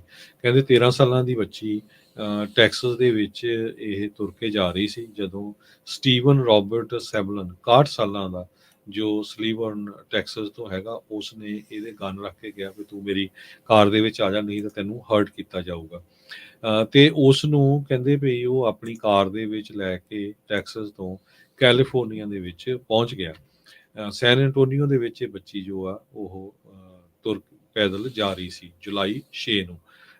ਉਸ ਤੋਂ ਬਾਅਦ ਉਹ ਟੈਕਸਸ ਤੋਂ ਜਦੋਂ ਬੱਚੀ ਨੂੰ ਆਪਣੀ ਕੈਲੀਫੋਰਨੀਆ ਲੈ ਕੇ ਆਇਆ, ਰਸਤੇ ਦੇ ਵਿੱਚ ਉਹਨੂੰ ਸੈਕਸ਼ੂਅਲੀ ਅਸੌਲਟ ਕਰਦਾ ਰਿਹਾ, ਉਹਦਾ ਰੇਪ ਵੀ ਕਈ ਵਾਰੀ ਕੀਤਾ ਤੇ ਫਾਈਨਲੀ ਲੌਂਗ ਬੀਚ ਦੇ ਵਿੱਚ ਲੌਂਗ ਬੀਚ ਜੋ ਟਾਊਨ ਆ ਸਦਰਨ ਕੈਲੀਫੋਰਨੀਆ ਦੇ ਵਿੱਚ, ਉਹ ਜੋ ਸਬਲਨ ਆ 61 ਸਾਲਾਂ ਦਾ ਇਹ ਬੰਦਾ ਇੱਕ ਲੌਂਡਰੋਮਾਰਟ ਦੇ ਵਿੱਚ ਆਪਣੇ ਕੱਪੜਿਆਂ ਨੂੰ ਧੋਣ ਲਈ ਅੰਦਰ ਗਿਆ ਤੇ ਜੋ ਵਿਕਟਮ ਬੱਚੀ ਸੀ ਉਹ ਕਾਰ ਦੇ ਵਿੱਚ ਹੀ ਸੀ ਤੇ ਉਸ ਨੇ ਕਿਸੇ ਨੂੰ ਕਿਹਾ ਵੀ ਮੈਨੂੰ ਹੈਲਪ ਕਰੋ, ਇੱਕ ਪੇਪਰ ਜਿਹੜਾ ਆ ਉਹ ਸ਼ੋਅ ਕੀਤਾ ਤੇ ਉਹ ਤੋਂ ਬਾਅਦ ਉਸ ਬੰਦੇ ਨੇ ਪੁਲਿਸ ਨੂੰ ਜੋ ਕਾਲ ਕੀਤੀ ਤੇ ਉਸ ਤੋਂ ਬਾਅਦ ਜੋ ਲੌਂਗ ਬੀਚ ਦੀ ਪੁਲਿਸ ਡਿਪਾਰਟਮੈਂਟ ਆ ਉਹ ਆ ਕੇ ਉਹਨਾਂ ਨੇ ਇਸ ਬੰਦੇ ਨੂੰ ਅਰੈਸਟ ਕਰ ਲਿਆ। ਹੁਣ ਇਹਦੀ ਜਿਹੜੀ ਆ ਲਾਸ ਐਂਜਲਸ ਦੀ ਕੋਰਟ ਆ ਉਹਦੇ ਵਿੱਚ ਹੀਅਰਿੰਗ ਹੋਣੀ ਹੈਗੀ। ਜੀ ਜੀ। ਸੋ ਹਰਜੋਤ ਸਿੰਘ ਜੀ, ਆਪਣਾ ਜਿਹੜਾ ਪ੍ਰੋਗਰਾਮ ਅਪਡੇਟ ਅਮਰੀਕਾ ਜੀ, ਇਹਦਾ ਸਮਾਂ ਜਿਹੜਾ ਉਹ ਸਮਾਪਤੀ ਵੱਲ ਹੈ ਜੀ। ਤੇ ਜਾਂਦੇ ਆਂਦੇ ਤੁਹਾਨੂੰ ਜਿਹੜੇ ਹੋਰ ਆਉਣ ਵਾਲੇ ਪ੍ਰੋਗਰਾਮ ਨੇ ਪੰਜਾਬੀ ਰੇਡੀਓ USA ਦੇ, ਉਹਨਾਂ ਦੇ ਜਿਹੜੇ ਵੇਰਵੇ ਹੈ ਉਹ ਜ਼ਰੂਰ ਦੱਸਦੇ ਚੱਲਦੇ ਹਾਂ। ਇਸ ਤੋਂ ਅਗਲਾ ਪ੍ਰੋਗਰਾਮ ਆਤਮਿਕ ਆਨੰਦ ਦੇ ਵਿੱਚ ਤੁਸੀਂ ਸ਼ਬਦ ਸਰਵਣ ਕਰੋਗੇ ਤੇ ਇਸ ਤੋਂ ਬਾਅਦ 11 ਵਜੇ ਜਿਹੜਾ ਉਹ ਨਜ਼ਰੀਆ ਪ੍ਰੋਗਰਾਮ 11 ਤੋਂ ਲੈ ਕੇ 12:30 ਵਜੇ ਤੱਕ ਤੇ 1 ਵਜੇ ਪ੍ਰੋਗਰਾਮ ਕੁਝ ਗੱਲਾਂ ਤੇ ਕੁਝ ਗੀਤ ਤੇ ਉਸ ਤੋਂ ਬਾਅਦ 3 ਵਜੇ ਪ੍ਰੋਗਰਾਮ ਸਾਂਝੀ ਸਾਥ ਤੇ ਅੱਜ ਸ਼ੁੱਕਰਵਾਰ ਹੈ ਤੇ ਅੱਜ 2:45 ਤੇ ਰਿਸ਼ਤੇ ਜਿਹੜਾ ਪ੍ਰੋਗਰਾਮ ਉਹ ਆਊਗਾ ਤੇ ਉਹਦੇ ਵਿੱਚ ਹਰ ਇੱਕ ਪ੍ਰੋਫਾਈਲ ਨੂੰ ਇੱਕ ਬਾਕਸ ਨੰਬਰ ਅਸਾਈਨ ਕੀਤਾ ਜਾਂਦਾ ਹੈ। ਬਾਕਸ ਨੰਬਰ ਦੱਸ ਕੇ ਤੁਸੀਂ ਉਸ ਪ੍ਰੋਫਾਈਲ ਬਾਰੇ ਆਪਣਾ ਜਿਹੜਾ ਫੋਨ ਨੰਬਰ ਉਹ ਲੈ ਸਕਦੇ ਹੋ। 4 ਵਜੇ ਜਿਹੜਾ ਪ੍ਰੋਗਰਾਮ ਆ ਉਹ ਬਲਵਿੰਦਰ ਕੌਰ ਜੀ ਲੈ ਕੇ ਆਉਣਗੇ ਤੇ ਇਸੇ ਤਰ੍ਹਾਂ 4 ਵਜੇ ਪ੍ਰੋਗਰਾਮ ਘਰ ਸੰਸਾਰ ਤੇ 5:40 ਤੇ ਅਪਡੇਟ ਕੈਲੀਫੋਰਨੀਆ। 6 ਵਜੇ ਤੁਸੀਂ ਸਰਵਣ ਕਰੋਗੇ ਰਹਿਰਾ ਸਾਹਿਬ ਤੇ ਸ਼ਾਮ ਦੇ ਦੀਵਾਨ ਤੇ 8:30 ਵਜੇ ਪ੍ਰੋਗਰਾਮ ਖਬਰ ਤੇ ਨਜ਼ਰ ਦੀਪਕ ਸ਼ਰਮਾ ਜਨਾਰਥਲ ਜੀ ਨਾਲ ਲੈ ਕੇ ਹਾਜ਼ਰ ਹੋਵਾਂਗੇ। ਮੈਨੂੰ ਪ੍ਰਵੀਨ ਸ਼ਰਮਾ ਨੂੰ ਇੱਥੇ ਦਿਓ ਇਜਾਜ਼ਤ। ਹਰਜੋਤ ਸਿੰਘ ਜੀ ਲਈਏ ਜੀ ਇਜਾਜ਼ਤ।